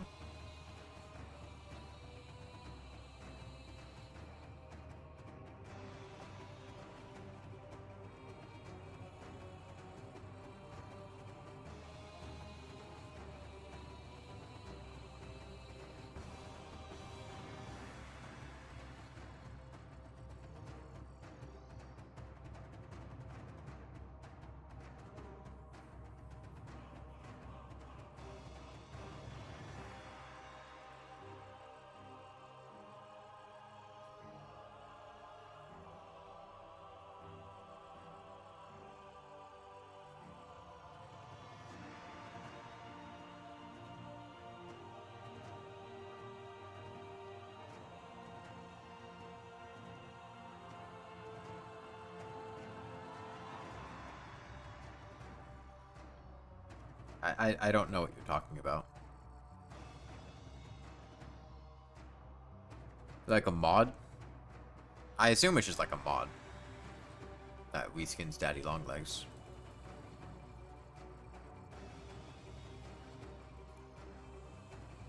Mod or just like a piece of artwork. One of the two. Plays clown music.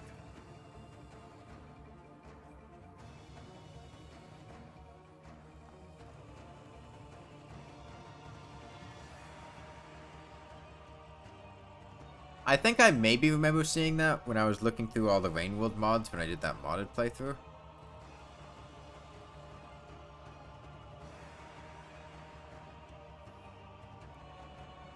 I didn't download it though.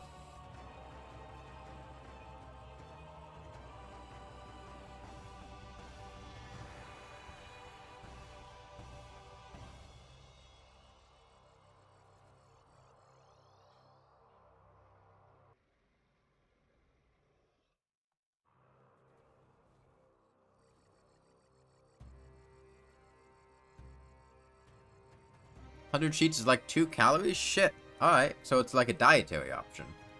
Or a dieting option.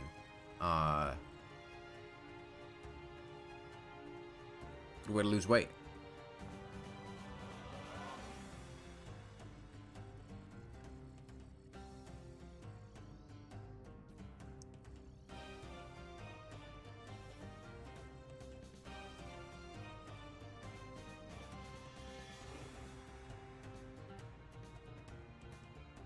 Do you guys just, like, play Rainworld with mods on when playing normally? I never really use mods in Rainworld. With the slight exception of, like, the Spearmaster OGB mod.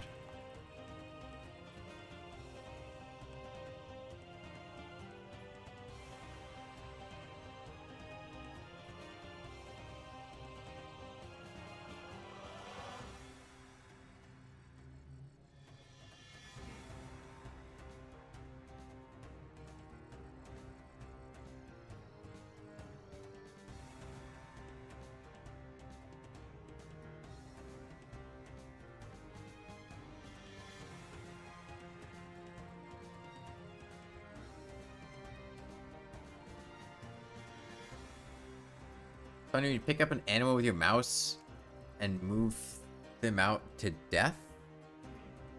Isn't that just like DevTools? Isn't that what DevTools does?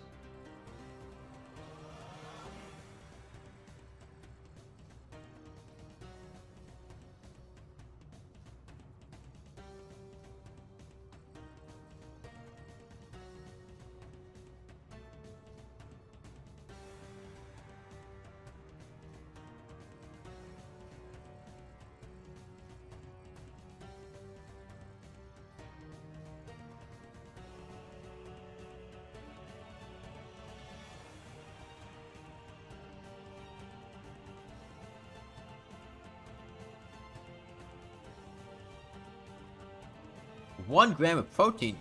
Hello, look at those gains.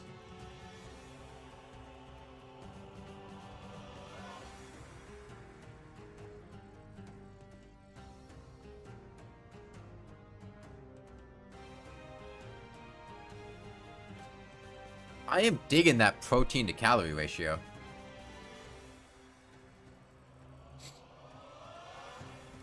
Think we're gonna have pizza or spaghetti? Have pizza.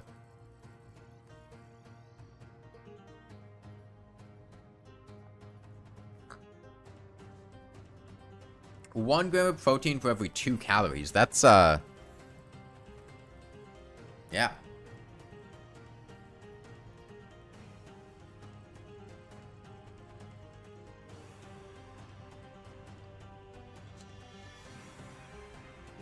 Think of how many grams of protein and how many calories are in a steak. And let me know, because I don't actually know.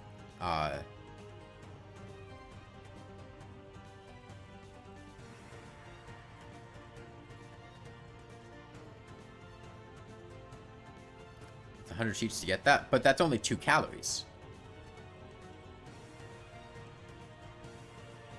When Dance had stream of Rainworld? Several months ago. I already did it.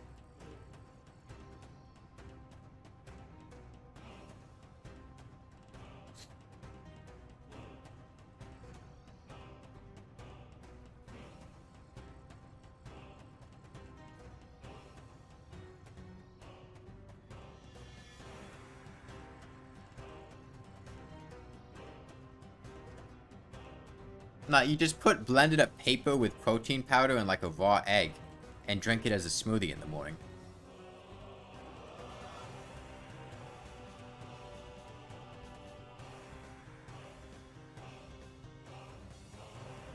Just soak all of your water in paper. Soak all of your... Yeah. Soak paper in all of your water so you just get that protein water.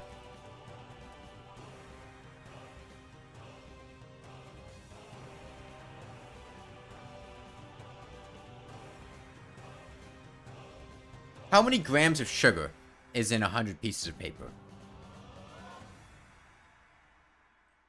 How many grams of fat?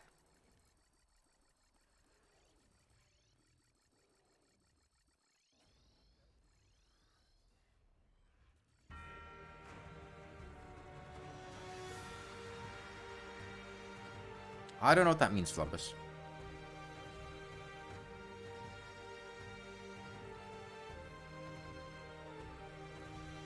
Brain World roleplay? Now I'm even more confused.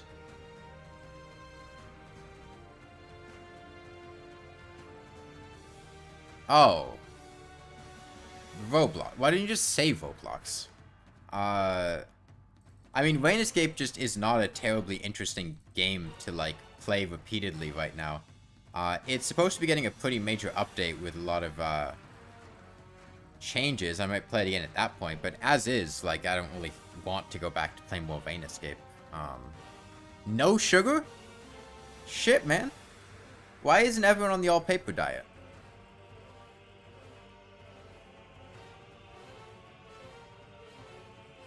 To get your daily, calories, you need what? It's 100 papers for 2 calories, 2,000 calorie diet, or 2,000 calories is your daily amount. So that's like 100 times 100, what, 10,000? 10,000 pages a day? That's nothing.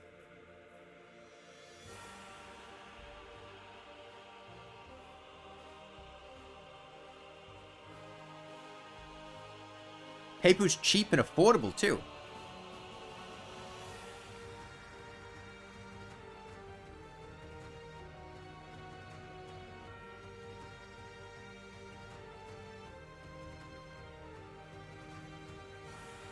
The joke thingy, you don't like Roblox?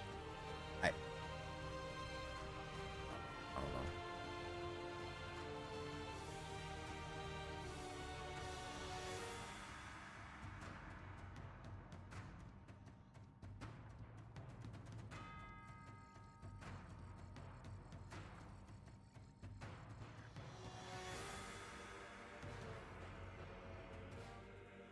This is probably like the superhero backstory for like Paperboy. Or super villain backstory for Paperman.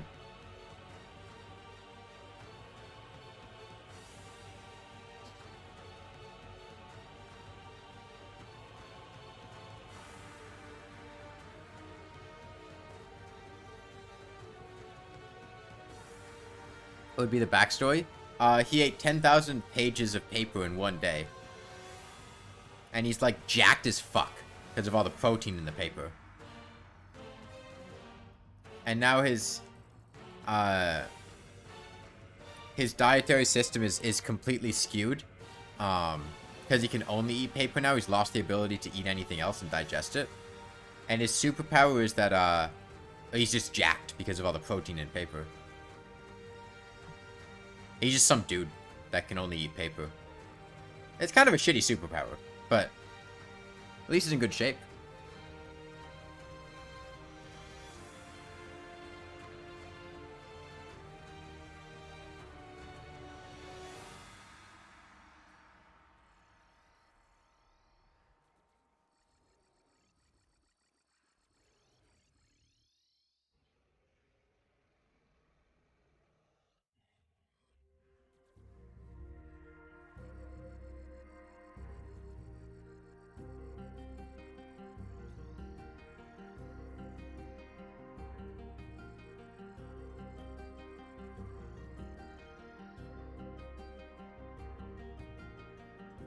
Oh.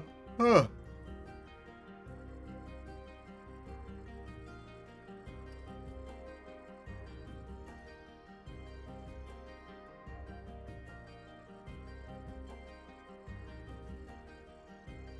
about 4,500 to go.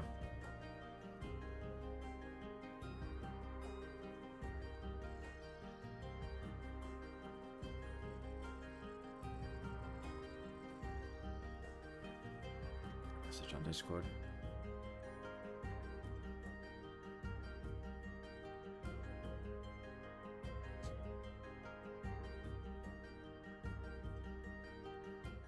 In 1 gram of uranium, there's an equivalent of 18 trillion calories and 1 trillion grams of protein. That's way too much. 18 trillion calories? Dude, you're gonna put on weight if you eat that.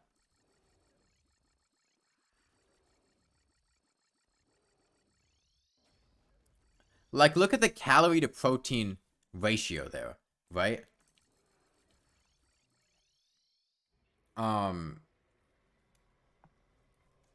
With paper, it was a 2-to-1 ratio.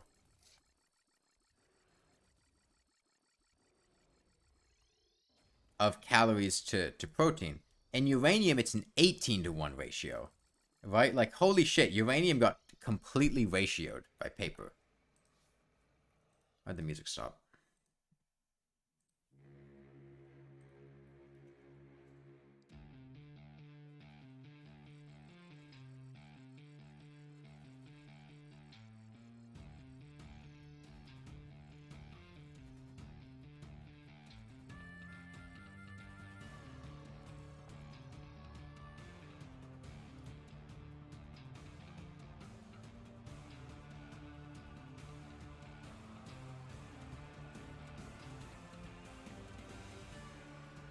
See, it's easy to think you have a god-tier metabolism and you can eat anything without putting weight on until you grow older and then your metabolism slows down and then you don't know how to have a healthy body and then you put on a bunch of weight.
Wow, you're short, Flumbus. Tiny, minuscule. Rivulet carried 1 food pip to the next cycle? Okay, but blueberry slug cat's metabolism.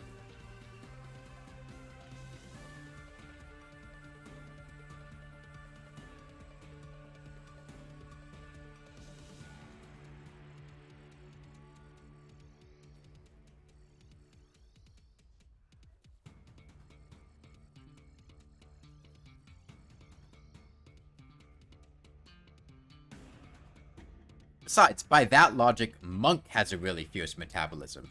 And I'm sorry, Rivulet's metabolism is literally just Monk's, but with 1 food pip shifted away from storage and towards requirement.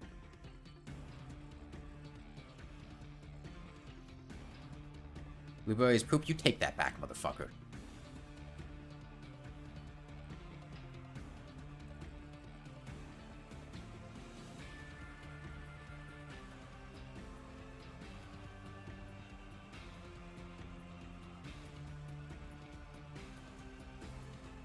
Five foot 5 and 110. Get back at ruined nachos for you, though. Why would you go to garbage waste? That was your first mistake.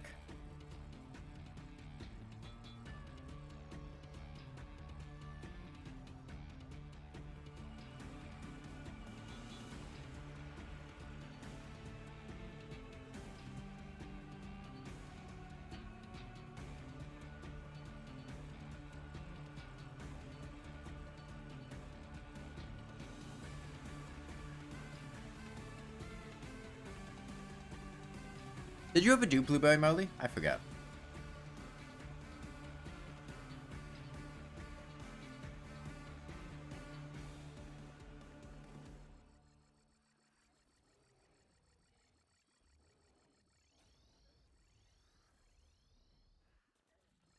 The Kindy has 300. What the fuck is a Kindy?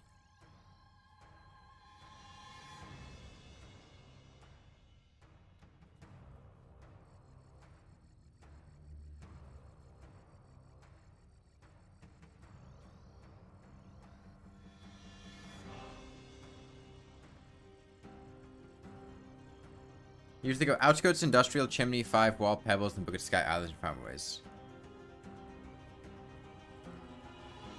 Okay. Well, Blueberry, Slugcat, Stouts, and Shaded, so that path obviously isn't going to work. And then that path also doesn't include garbage waste. I'm confused as to how that was an answer. Oh, a Kinder Egg? Does that include the toy inside of it?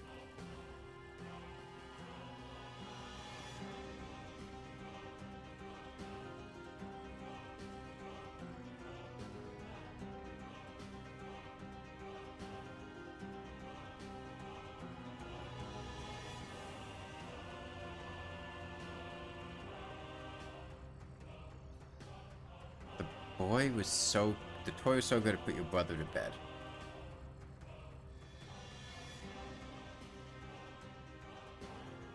How's a toy put you to bed? Huh?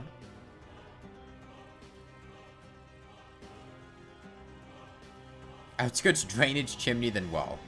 Oh god, the idea of going up sump tunnel. Wait, no. The gutter. Up the gutter. Fuck, sump tunnel's the one in Pipe Yard.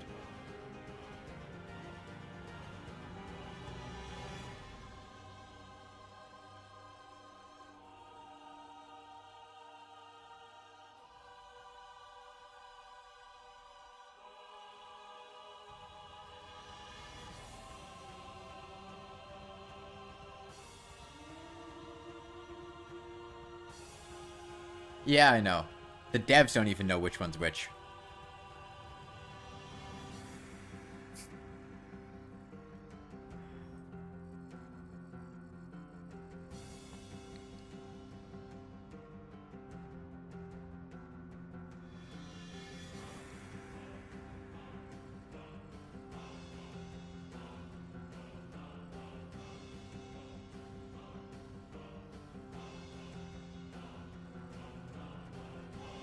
You don't like drainage system at all?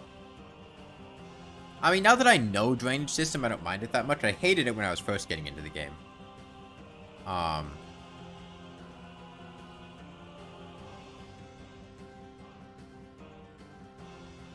remember I did it for Gourmand's Expedition and didn't like it at all. At least I think Gourmand's Expedition starts you in Gutter. But does it start you in Sump Tunnel? Honestly, I don't remember. Those two regions are...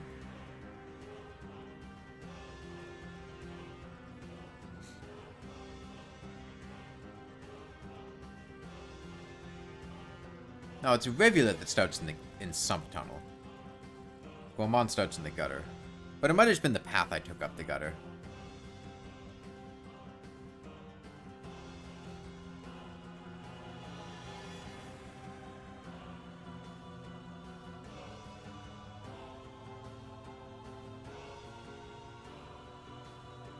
Your least favorite region is Shoreline? I don't understand that. Yeah, Sump's in Pipe Yard. I don't understand how your least favorite region is Shoreline.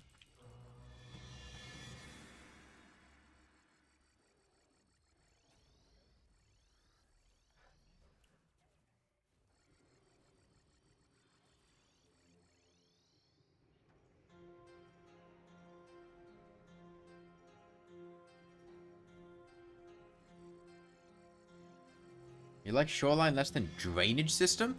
You thought it led somewhere, but it's a dead end? It's not a dead end. It does lead somewhere. It connects Garbage, Shaded, Subterranean. It leads to Moon itself. In different timelines, it also connects to the exterior. Looks to the Moon superstructure. And Submerged. When you're going to 5 Pebbles, it's a fine path to get to Shaded, which could then go to Memory Crypts. Like, yes, it's not going to lead you to the exterior to go up the wall, but that doesn't... The point of the game is not just to go to 5 Pebbles.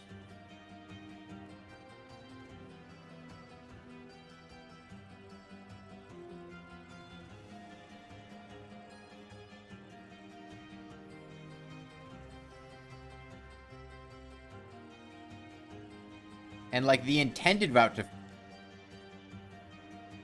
5 Pebbles, oh, you never been anywhere exterior but wall? I feel like that's just, like, missing out on the experience of going through Pebbles in the Underhang, which is a really nice, nice experience. Like, I think the path that Iggy tries to lead you through by default is, outskirts to industrial, to garbage, to shoreline, to moon, and then out to shaded, and then through memory crypts to Pebbles. And then Pebbles leads you, out the top of Chimney, to Sky Islands, to Farmaways, and then down into Sub. The zombie said 5 Pebbles is bad. That's just somebody's opinion.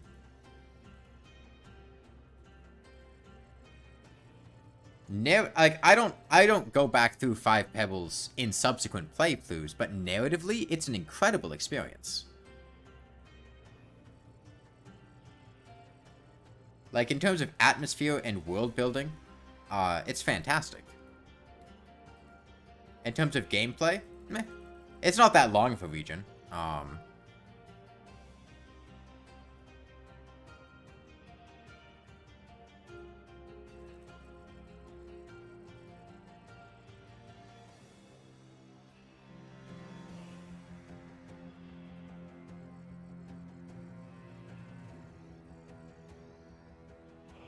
Looked at a map of it today. It had like 19 other sub-regions. What are you talking about?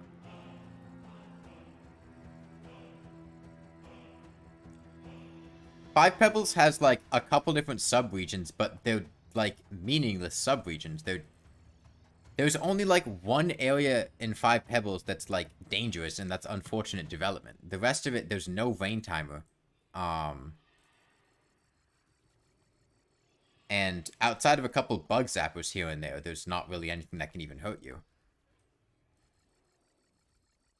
It's just you wandering through this superstructure in a really surreal change of pace, and it's a really incredible experience for the first time. Especially if you don't know that it's there. And you just wander across it.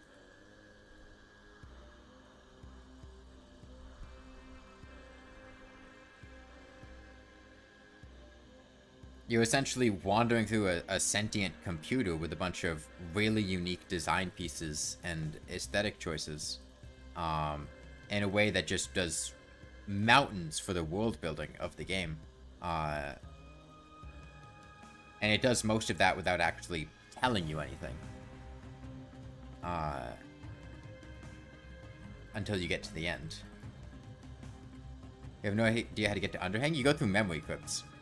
Like, the stretch from memory crypts to the leg to the Underhang, to 5 Pebbles, essentially does a huge amount in just showing you what Rainworld is. I would highly suggest that you take that path when playing as Rivulet.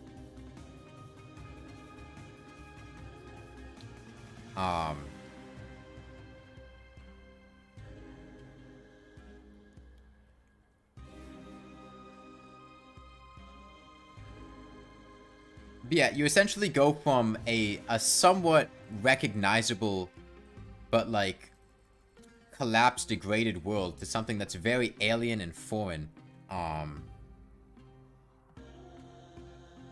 And I do think it's a really incredible experience.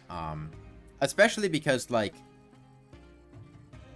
the wall is very clearly not the intended route to go to 5 Pebbles. Like, I'm sure getting up that way is intentional, being able to down spirit, but the game does a lot to lead you to memory crypts and up through the leg and underhang, and that is like a whole narrative unfolding visually as you make your way through, whereas the wall is just like sneaking up the backside and down spearing. And Rivulet, there's the rot, but that's the whole experience. Like, going through the rot and uncovering Pebbles' collapsed superstructure, like, that's a huge part of Rivulet's campaign.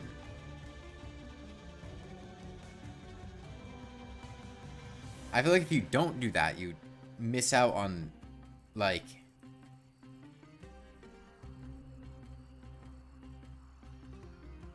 all of the story there and all of the atmosphere.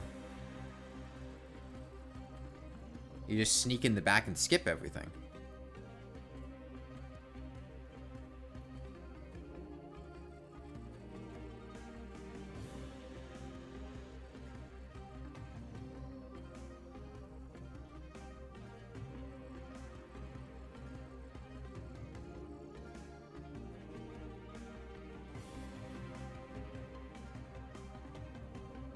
I know that Bismarck went in the back, despite what we had suggested to him when he was playing Rivulet for this first time, and it was just really disappointing, because he missed out on a lot of Rivulet's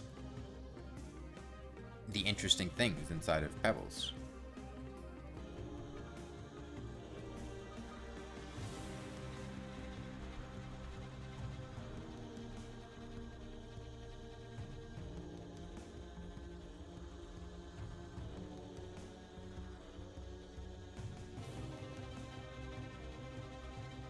I still don't know how the fuck he did that, Molly.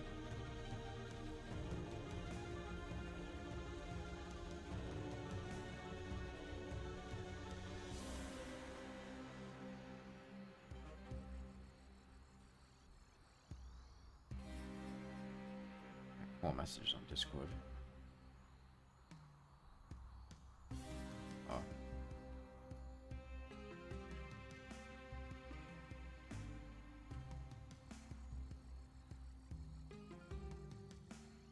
You get submerged as a region, but aesthetically it's amazing.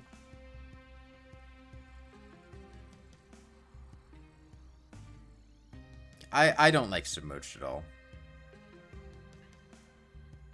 He did Molly, yeah. And then because of that, skipped like the entire... Why is my internet dying again? Stop it.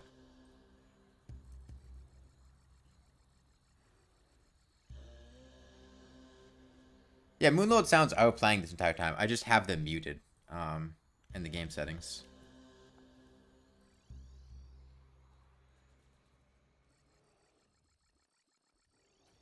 If you listen closely, you can hear him.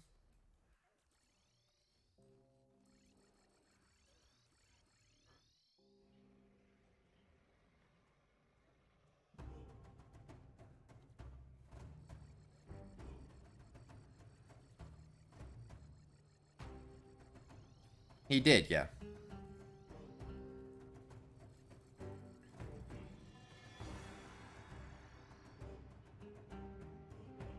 Favorite part of Rainworld is killing things? Why? That's not nice.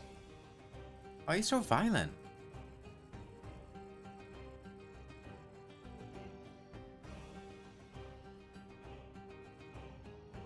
Why can't you just befriend the lizards or live peacefully with them? They're just hungry.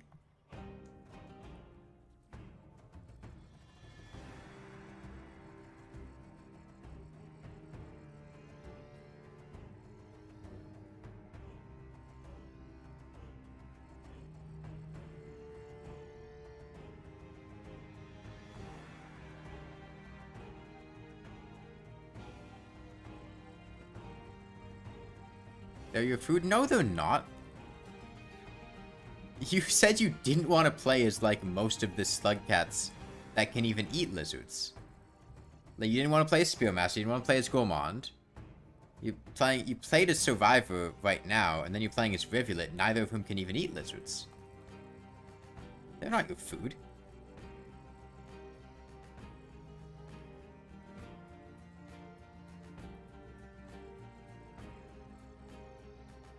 My favorite part of voice-controlled Rainworld was, like, all of the just, like, super chill lizards that didn't care about me. Especially in, like, Outskirts, those green lizards where I could just sit completely still. And they just wouldn't attack me.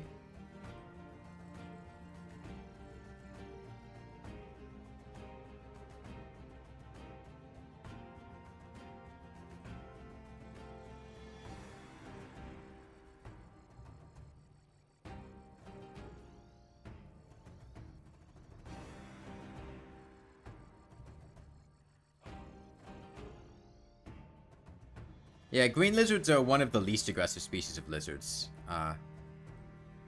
Meanwhile, cyan lizards... I believe cyan lizards are the most aggressive species of lizard.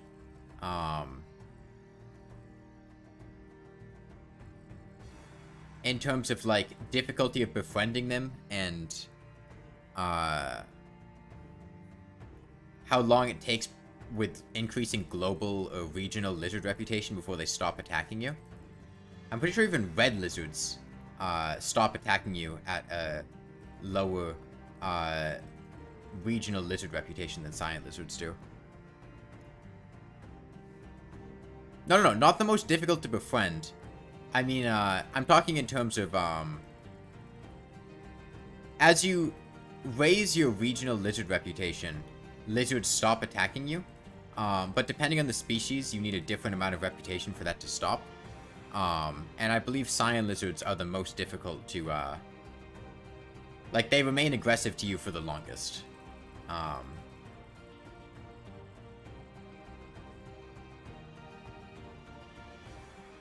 the most difficult to befriend are, I mean, obviously red lizards are, I honestly forget how much befriending it takes for trained lizards.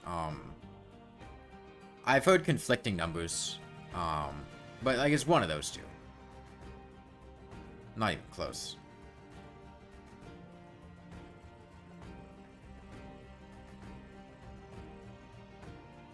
I like that they added the noise in the remix update, though. I'm playing Rainworld on Switch with your brother's outfits and it's pain on controller? Wait, what do you mean Rainworld's pain on controller? I love playing Rainworld on controller. Did I swap something? Yeah, I'll swap the cross necklace for a treasure magnet occasionally to pick up some hearts that have been lingering around. Saves me from having to move. Sometimes the hearts get stuck past the conveyor belts and I have to, The Artificer is? I've never had problems with Artificer on controller.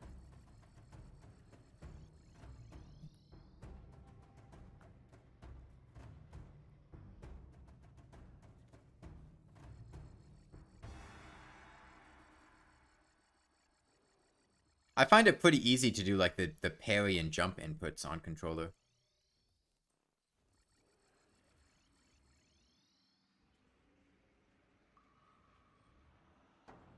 Having to hit 2 buttons with 1 thumb is so bad. Really? I find it easy. It's easy to press them at the same time because you're doing it with the same finger.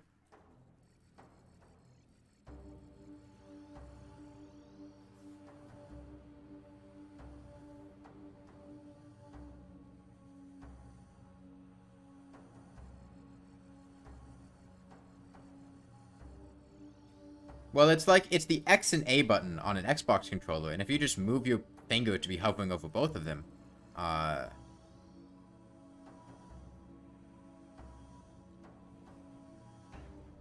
find that input pretty easy to make.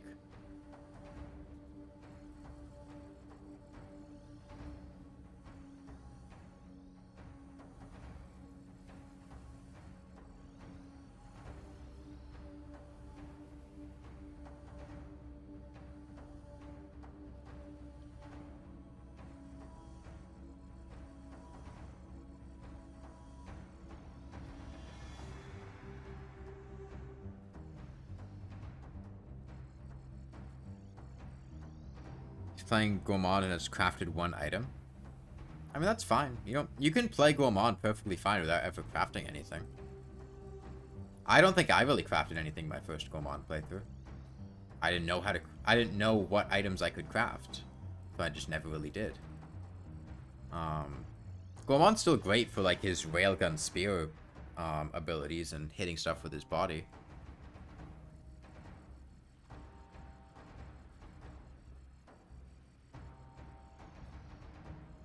Being an omnivore helps too.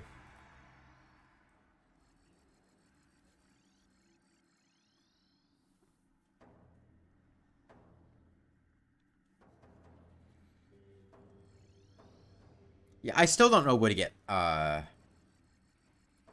glow fruit as gourmand. Is that what the glow weed? I remember when I was doing the can't seem to do a sliding controller either. I mean, that's just a matter of learning the timing. Um,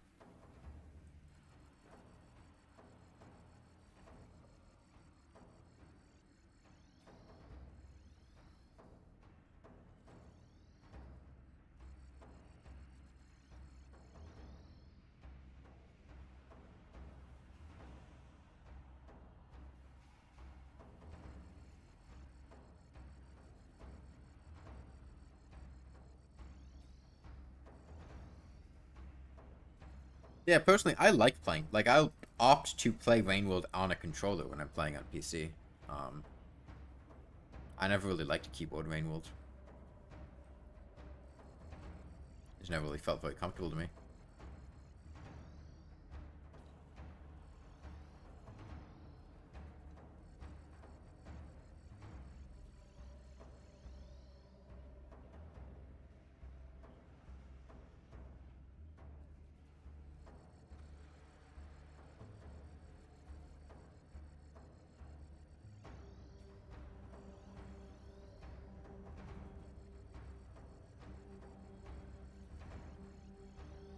Alright. 2,900 to go.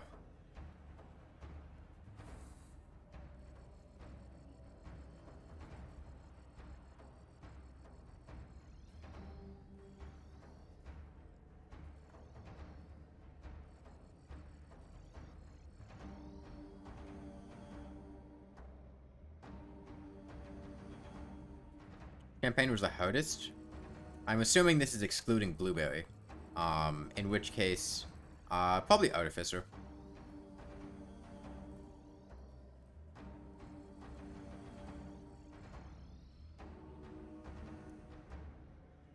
I don't know. I don't really play Mario Maker Yuko. I can't really give you much input there.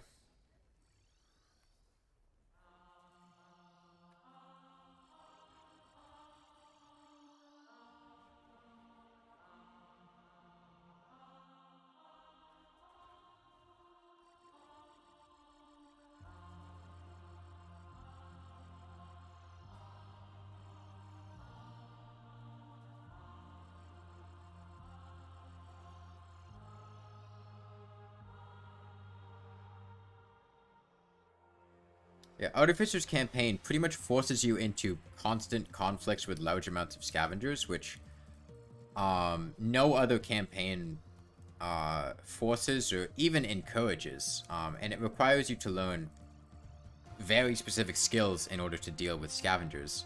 And also, not knowing Artificer's abilities ahead of time, not knowing that you can parry, not knowing that you can maul things.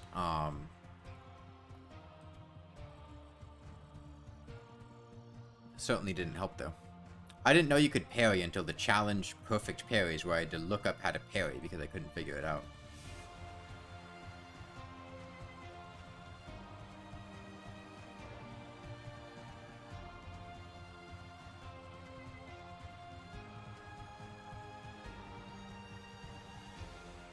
Killed 20 scavengers way too many times in Sandbox. I just never really had any reason to fight scavengers.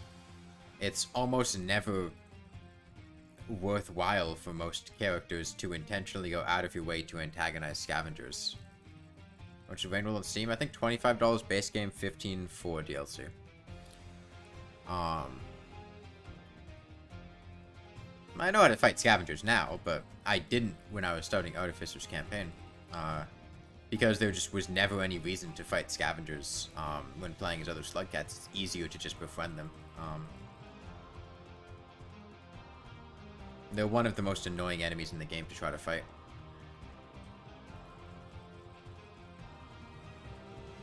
Given that they're one of the only enemies in the game with a ranged attack which instantly kills you, and they also show up in large numbers in a game where you're only allowed to carry one weapon at once.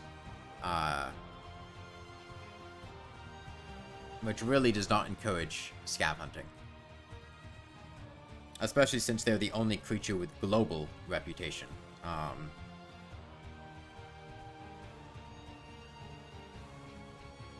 And kill squads are not fun to deal with. You don't ever befriend anything? Why?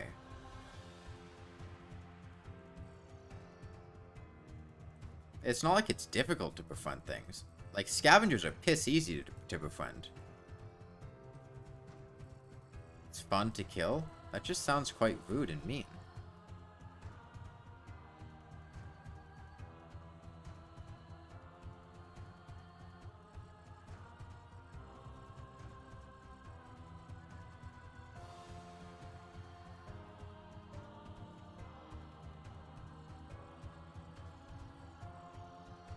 Didn't you pay attention to atop the tallest tower? How a cycle of violence is never going to get anywhere, and you should look for a way out?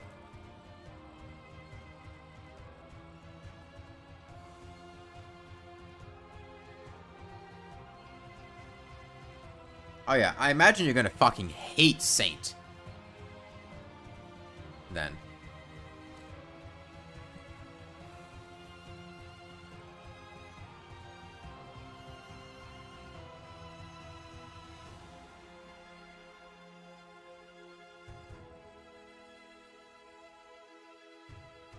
You'll dev tool your way through the game?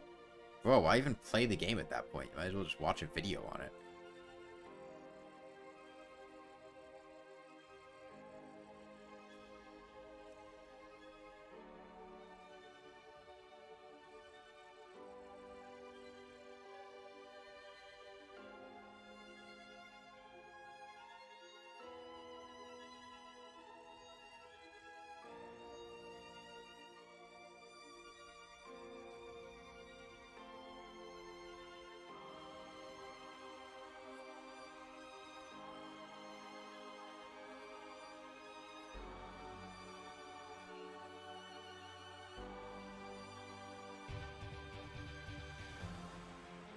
Alright.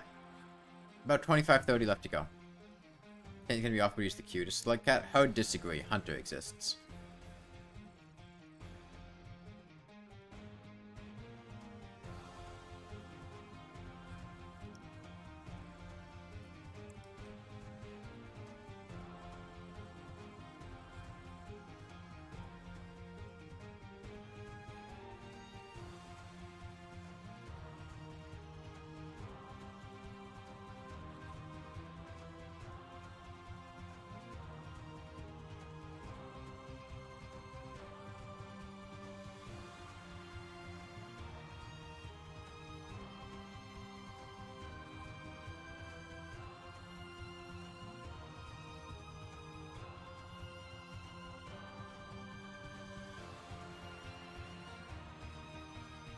Honestly, I kind of disagree. I think Hunter's sleep screen is honestly one of the worst sleep screens.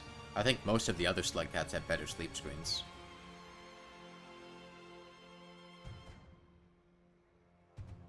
Come on. Spearmaster sleep screen?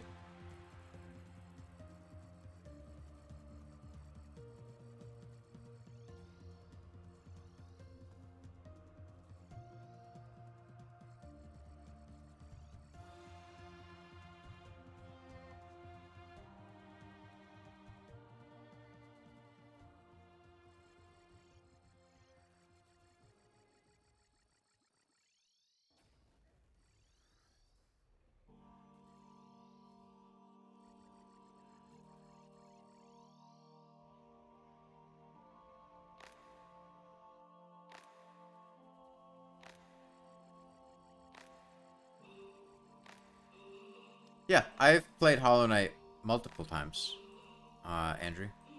I played it on stream several times. I mean, I beat the game on a dance pad.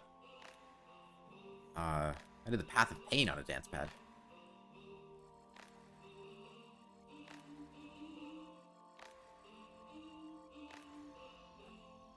Monk sleep screen, you can't get out of the base region, you're lost? I don't understand. What region? The first outskirts?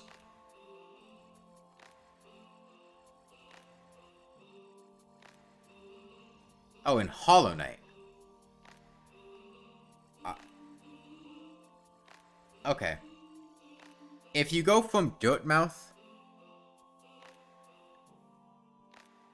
down the well, left one room until you get to a big room that has a bunch of platforms down, large vertical room, and then go down there. There's a guy you can buy a map from, and then once you get the map, it should be pretty easy to you beat the boss. Did you find the region after the boss? The like shaman guy that gives you the spell.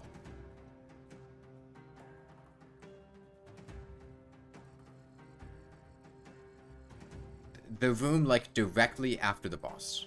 You got the spell. Okay, well you need to use the spell.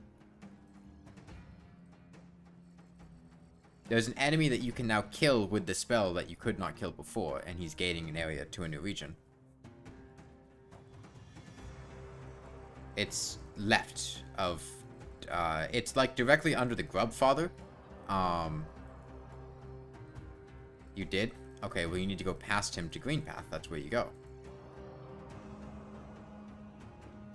I don't understand what you... how you don't know how to get out of the region if you did all that.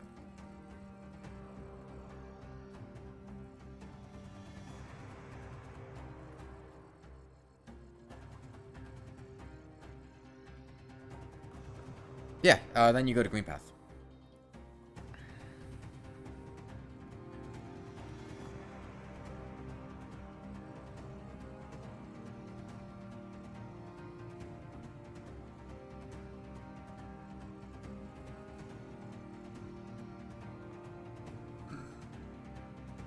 You know, you're talking about the one that teaches you to use the spell on the bug? No, no, no. It teaches you how to use it, and then... that is essentially the game teaching you, hey, these guys are blocking regions that you can now go to access that you couldn't before, and it expects you to go, oh, I found one of these before that I couldn't get past, now I can get past it and go to that region. That's essentially what the game is teaching you through that. Yeah, it's to the left in the big vertical room with all the platforms. The second room from the top. Big, like, leafy area. Directly underneath the Grubfather, where the grubs go. You have to kill the one that guarded Green Path? Well, you have to kill it. I suggest you go there with full soul.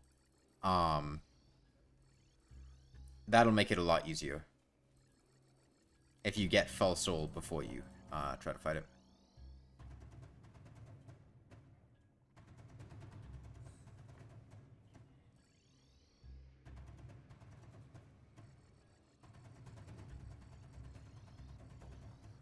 How many hits they die in? I believe it takes 4 spell casts. You'll be able to store 3 spells in 1 soul meter. You'll need to attack 3 times, and then it'll spawn a baby Balder. You'll need to hit it 3 times, and then you can get enough soul for a 4th cast. And that's the fastest way to kill it.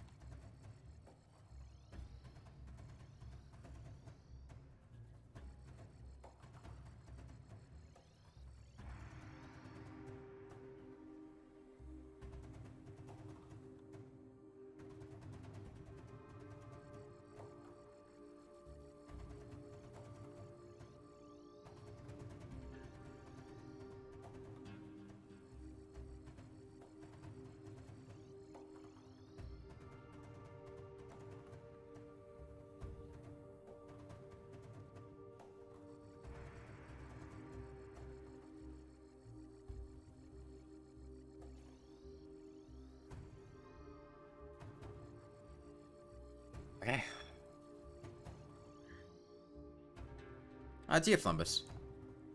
We are almost down to 2,000.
I mean, it should only be about another half hour.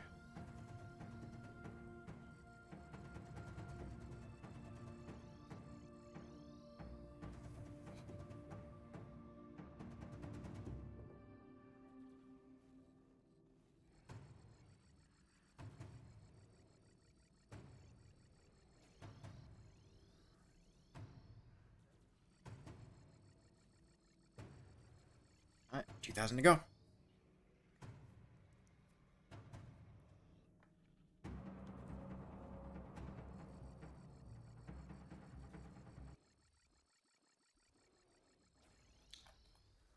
Playlist paused again.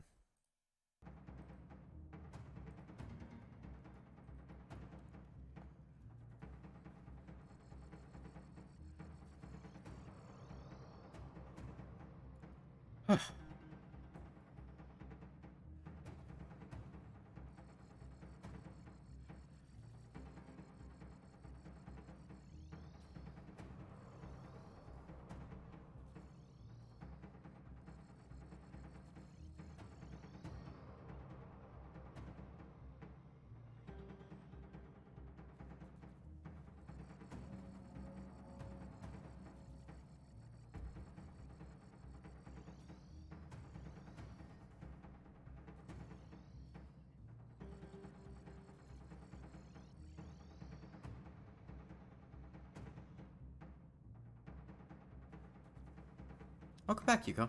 Did you have your pizza?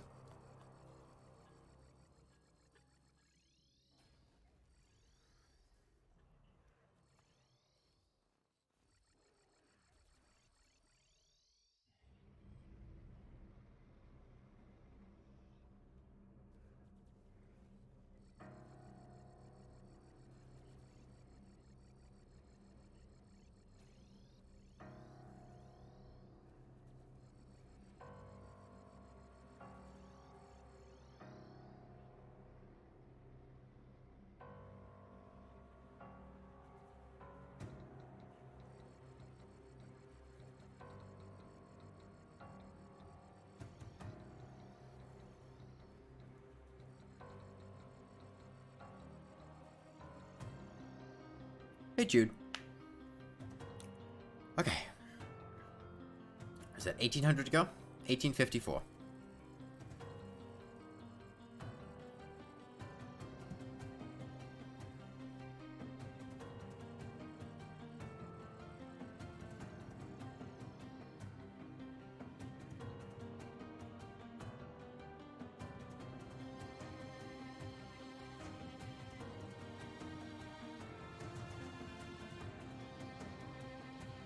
I'm gonna pop those eyes out tonight, and then I think I'll pause after that.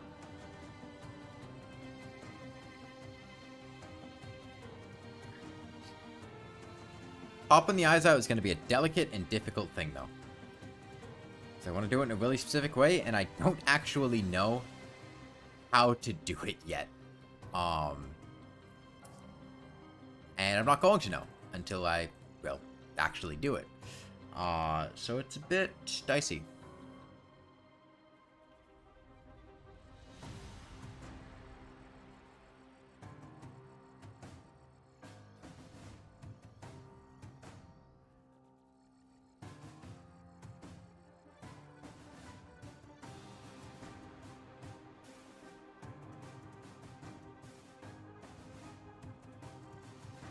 I don't know the specific timing.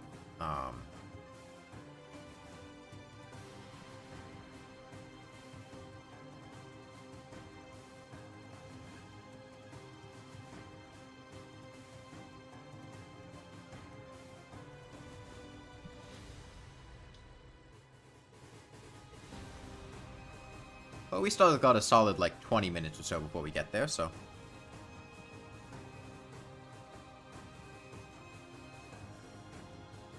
It's gonna be longer than 20 if I keep messing this up.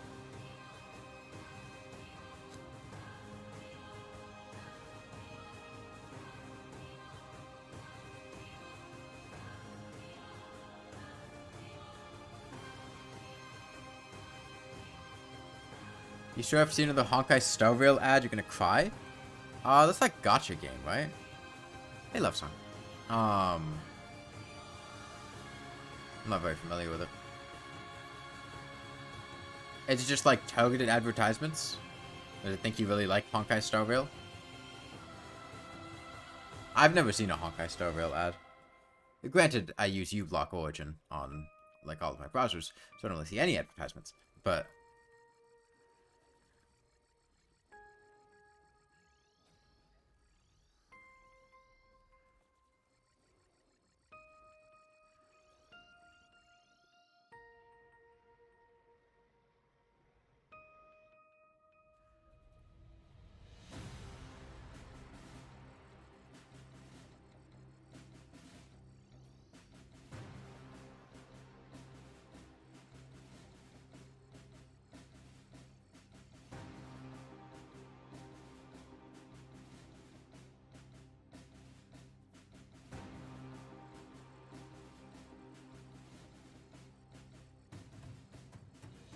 alright, 1600 to go.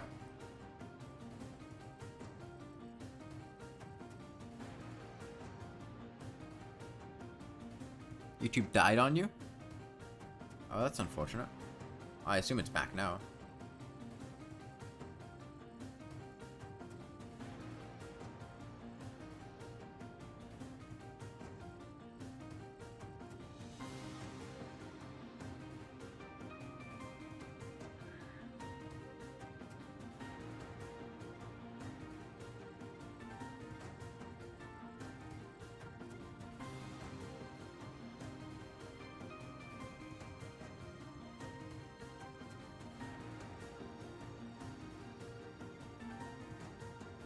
Hey, thanks. Oh, don't worry about it. It's alright.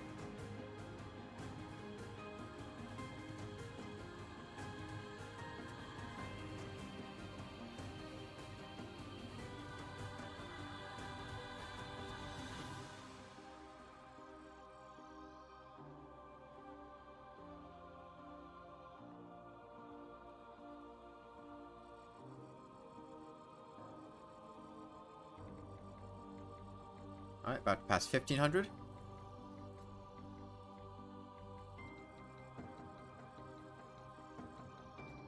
How much progress have I done? Today? I think today we started with the top buy at 29,000. I think we've done about 28,000 damage today.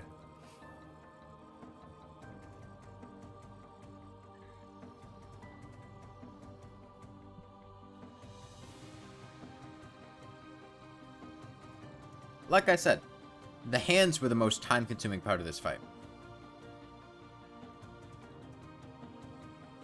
The damage against the top buy and core is a lot better.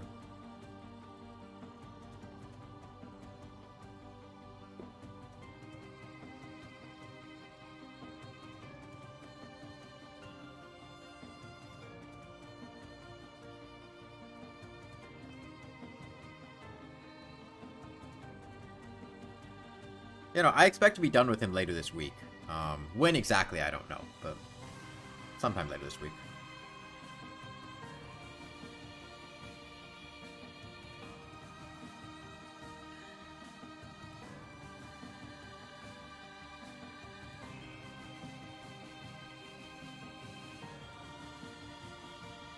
The tricky thing tonight is going to be, is their weapon worse than the Lawnmower? That's an interesting question. Dead girl. There are 3 weapons that I would consider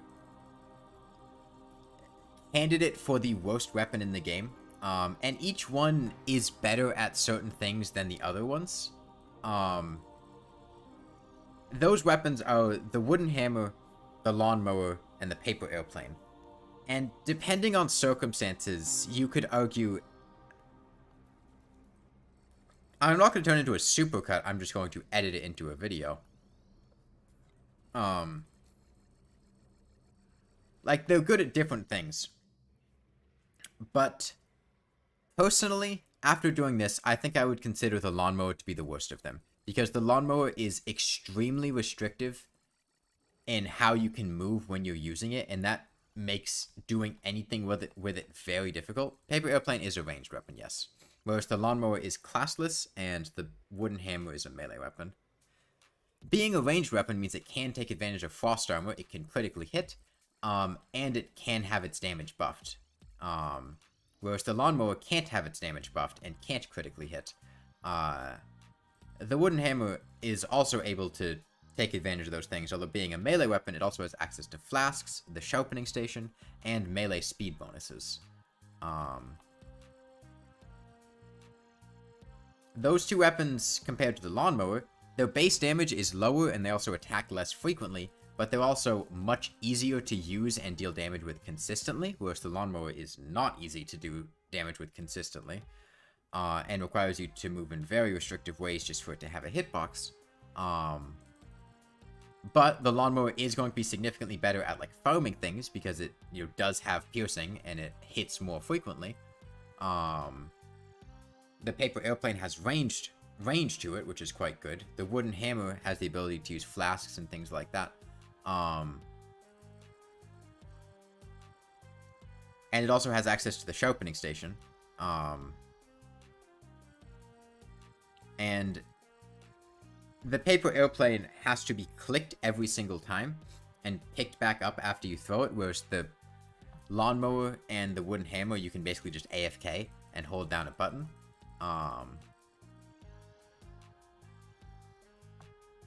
So it's... I don't know that I could safely call any one of those, like, easily a worse weapon than the other ones. But I think the lawnmower is the worst of those three. And I think those are the three worst weapons in the game.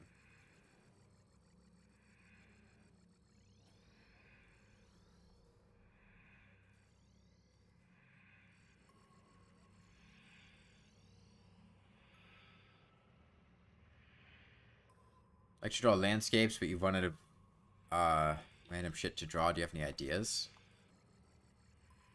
I don't know. Draw something from a video game that you like. Just pick a scene that you think is pretty and try to draw that.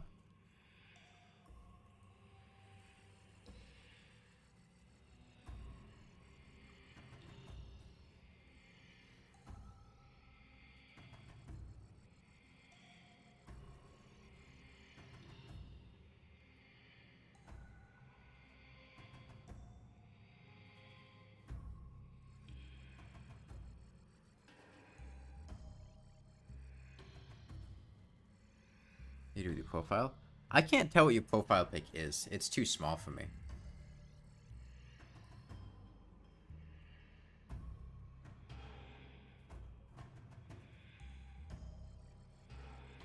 Alright, almost down to 1,000.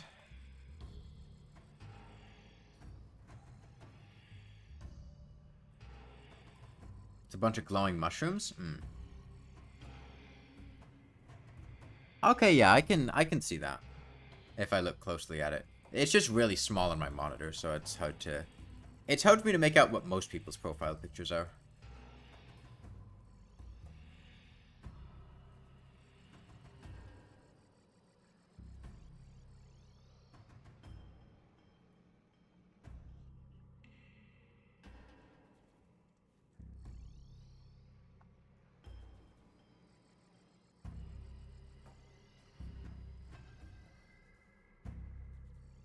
Profile pictures of floating island. I would not have guessed that. I can't tell. Now that you've said it, I can see it, but I would not have gotten that.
Oh.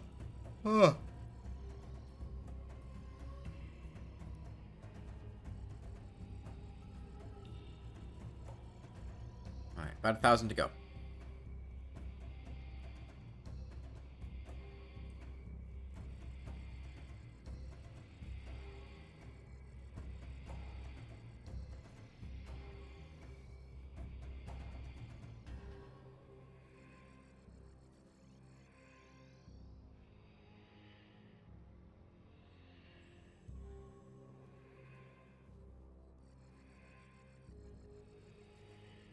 Alright, and there we go. We crossed 1,000.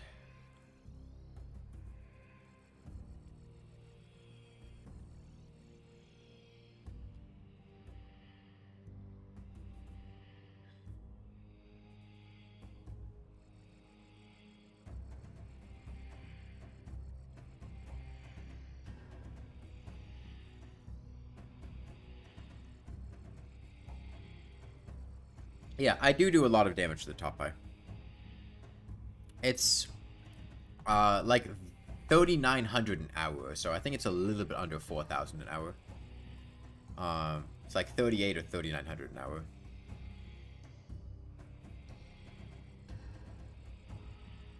Now it's very important that I do not kill the top eye until I do the side hands first, because when the top eye pops out is when the Moonlord's healing switches from every 20 seconds to like every 10 seconds. And that's going to make trying to kill the hands a lot more inconvenient if he's trying to heal a lot more frequently.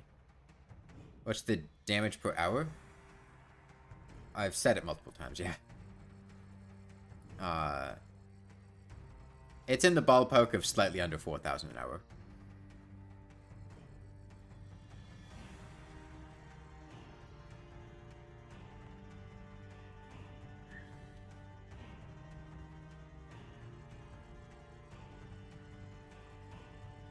I think we started today at, what, 12,500, and it's going to take probably like 3 hours, 15 minutes to deal that.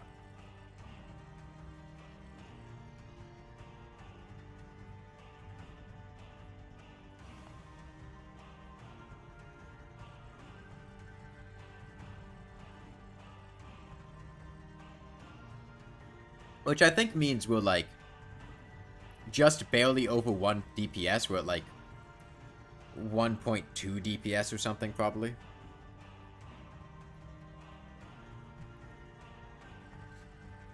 Because 1 DPS is 3,600 damage an hour.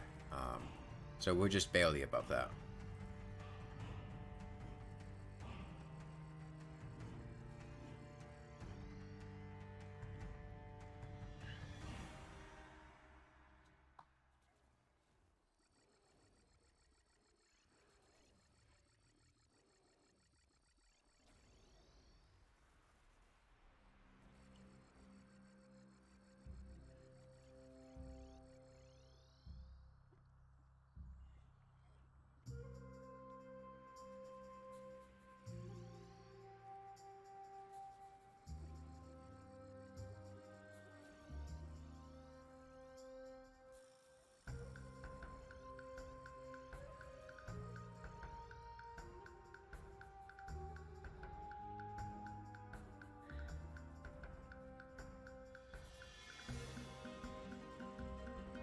Alright. Almost at 750.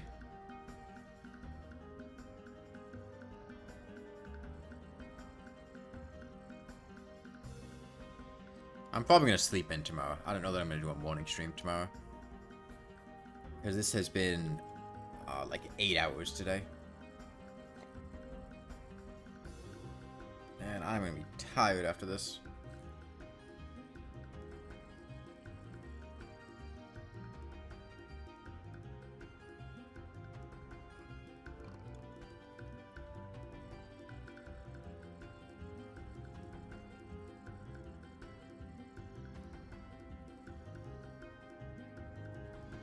Oh, thank you, Yuko. Glad you enjoy spending the time here. Oh, God, I'm tired. My eyes are so watery right now. There's an amethyst bunny down there. Fun fact. Didn't mean to hit that hand there. Fun fact, the Moonlord does not damage critters with his attacks.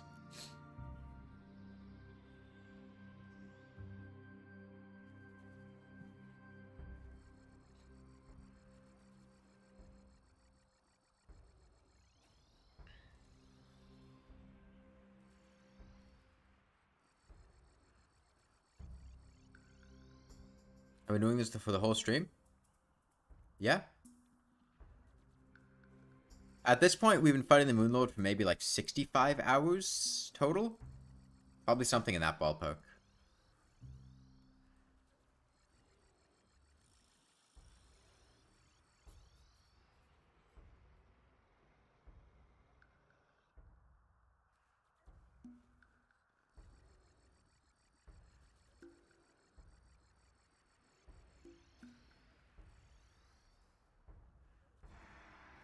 Popeye's about to die, so... I mean, tonight's the night we figure out whether the rest of this is going to be miserable or not. Because tonight's the night we pop out the true eyes of Cthulhu. And that's really gonna... Well, I guess maybe we'll figure it out tomorrow. Because tomorrow's when we actually try to damage the core. But how well I do synchronizing the true eye attack cycles is going to be a big component for how well this goes.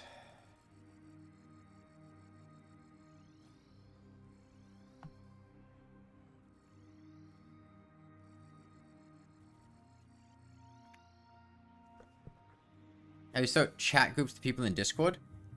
Well, if they give you an you would send them a friend request, and then you just send them a message. When they add you as a friend, it should automatically start a chat with them. If you're having trouble adding them, you could just both join my Discord server, which is linked in the description, and then just one of you sends a message, and then you could just DM them from there. You won't get image permissions to send images in my server until you're there for a week, though, so you wouldn't be able to just send them there. If you're not already in there. How many days have I left the game open by now? It's been like 2.5 weeks.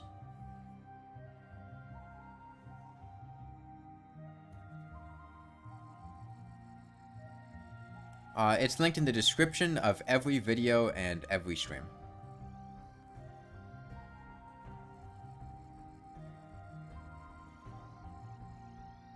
Yeah, you won't get image permissions until you're there for a week, so unfortunately you won't be able to send those pictures there, but you could at least find them through that if you're both in there.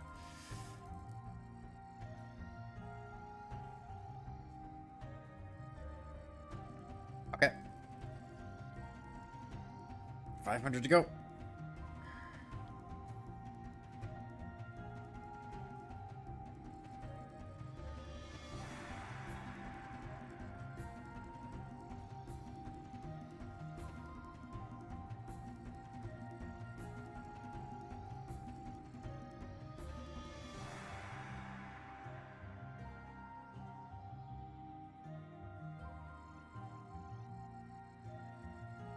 Hey, Cold Colossal and Thworbin.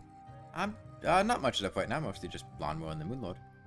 I was, like I said, I had been watching through a lot of the, rewatching older Doctor Who's and then catching up with newer ones. And I'm on Peter Capaldi's run right now, and I just got to Heaven Sent and Hellbent. And, like, holy shit, Heaven Sent is a fantastic episode, and holy shit, Hellbent sucks. And just, like, completely killed the momentum of the previous episodes. And really killed the payoff there. Hey, Skeletron and David.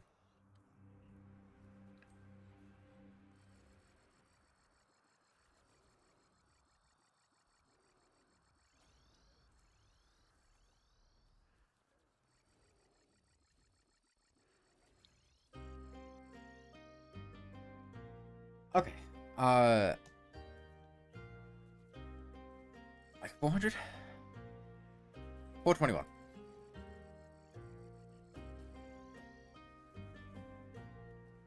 Hey, Cold Toast.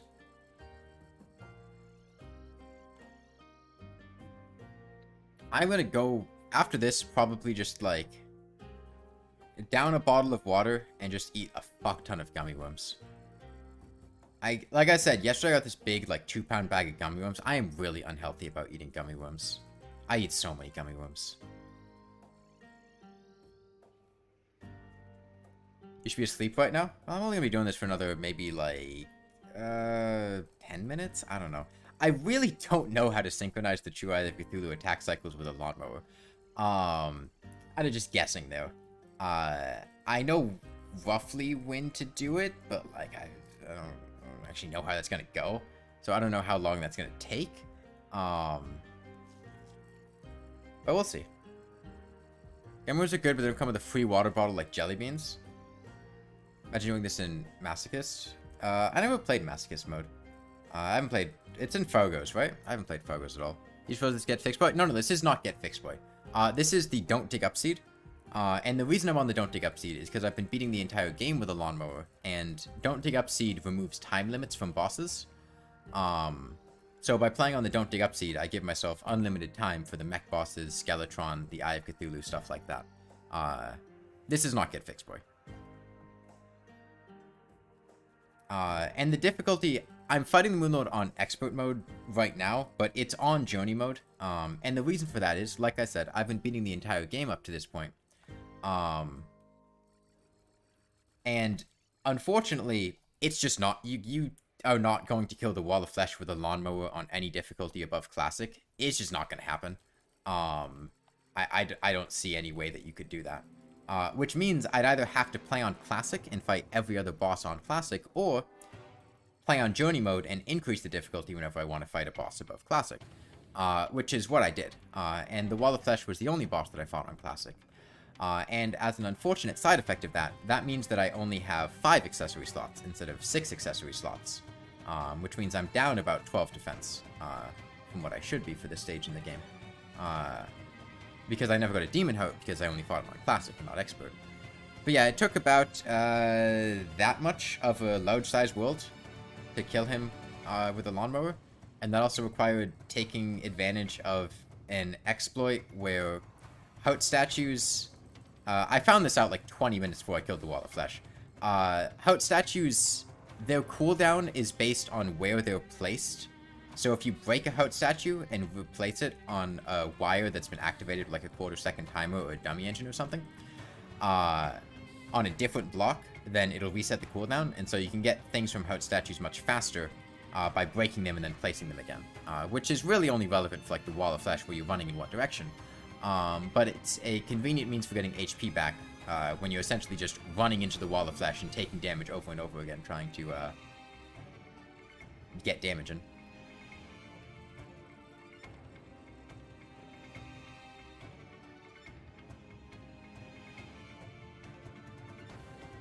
You left your jelly bean bottle with water in it for over a week.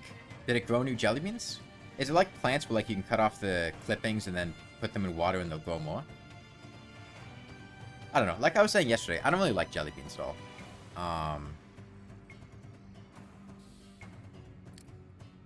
At what point did the Lawnmower start doing 1 damage? I believe Queen Bee was the first boss where we reached just like doing 1 damage and the damage being really bad. And the reason for that is because Queen Bee's defense scales as she gets lower on HP. As she gets low on HP, I think she gets up to like 28 defense or something. And so we started the fight doing a lot of damage. Like, I want to say she starts at like 6 defense or 8 defense. And so we were doing like 5 or 4 damage a hit. And then that gradually lowered, along with Queen Bee speeding up and being really difficult to hit. We basically just AFK'd Queen Bee for like 3 or 4 hours while we were reading a book to kill her. And then pretty much everything in hard mode except for Phase 1 Twins, Phase 2 Plantera, and enemies that I had gotten banners for. We basically just did 1 damage to all of those because they just have too much defense.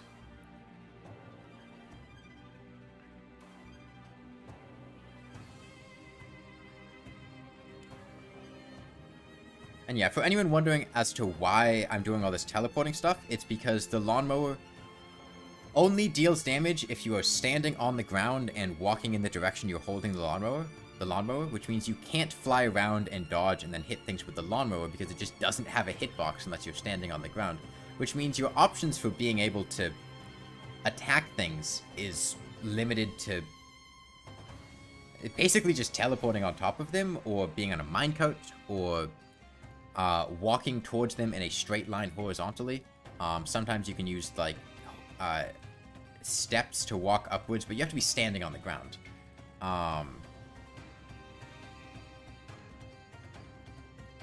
So as much as I would love to do something else here, there's not really much of a choice. And the teleporting that I'm doing to a distance away is to avoid his healing because it's tied to his tongue. I am going to get him down to maybe... I don't want to kill the top eye yet. The top eye is going to be the last one that I want to kill. Because once the top eye dies, that's when he starts to go to a faster healing cycle. Let's go with 4. Okay. And then... Oh, whoops, hold on. That's right, I need to adjust to that again. I'd like to get these as close to dead as I can without actually... Okay, that's 4 and 4. It's 4 on all of them. Okay, 2 on that hand.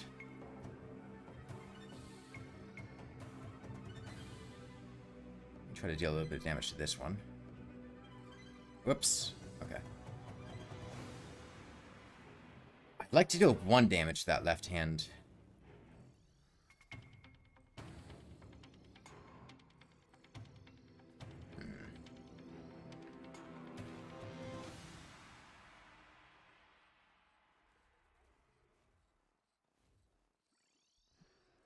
Okay.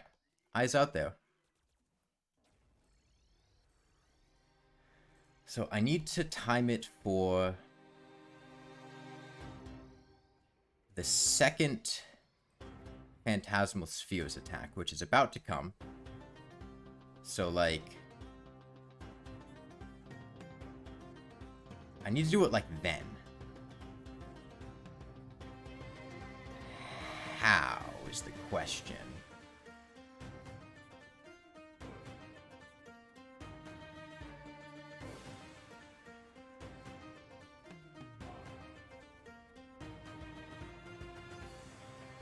It's the spheres after the death ray.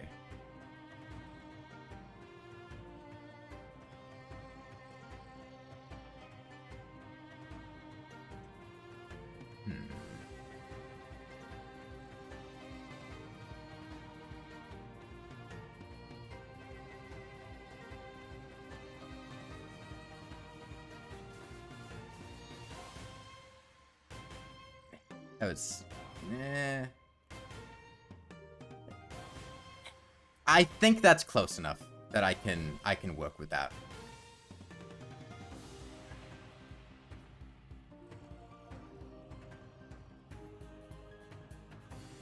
I just need to do the top eye. The idea is basically that I can iframe 1, and it's basically like I'm only being hit by 1 attack. Yeah, okay. That's fine. I can work with that.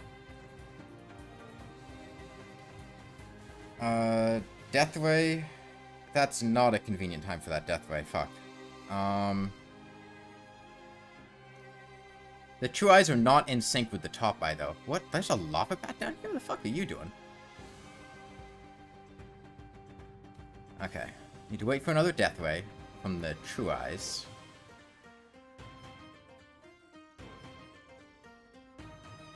Okay, that's them doing the death ray, which hopefully means... Ah, damn it. Nah, that timing's not lining up correctly right now. I gotta wait for longer.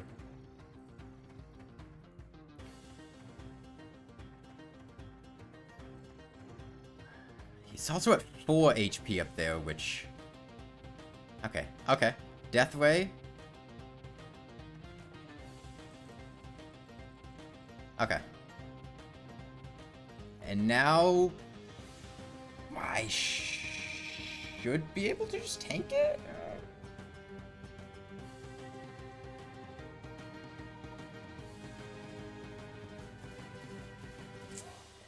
The timing on that's not great, but it's roughly... Let's see. I only get hit by 1 of them.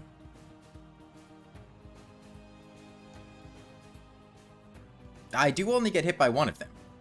Yeah, that should be pretty tankable. Okay. So the next part of this is wiring up this teleporter to deal damage to this core. And then just basically doing the same thing. I can survive pretty much indefinitely here. I just need to make sure I'm dealing damage to that core.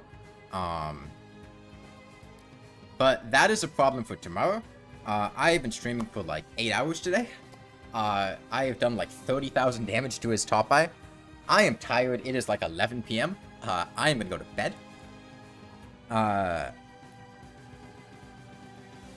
So yeah, I will continue this tomorrow, and at the pace we've been doing things, he'll probably be dead in like 2, maybe 3 days.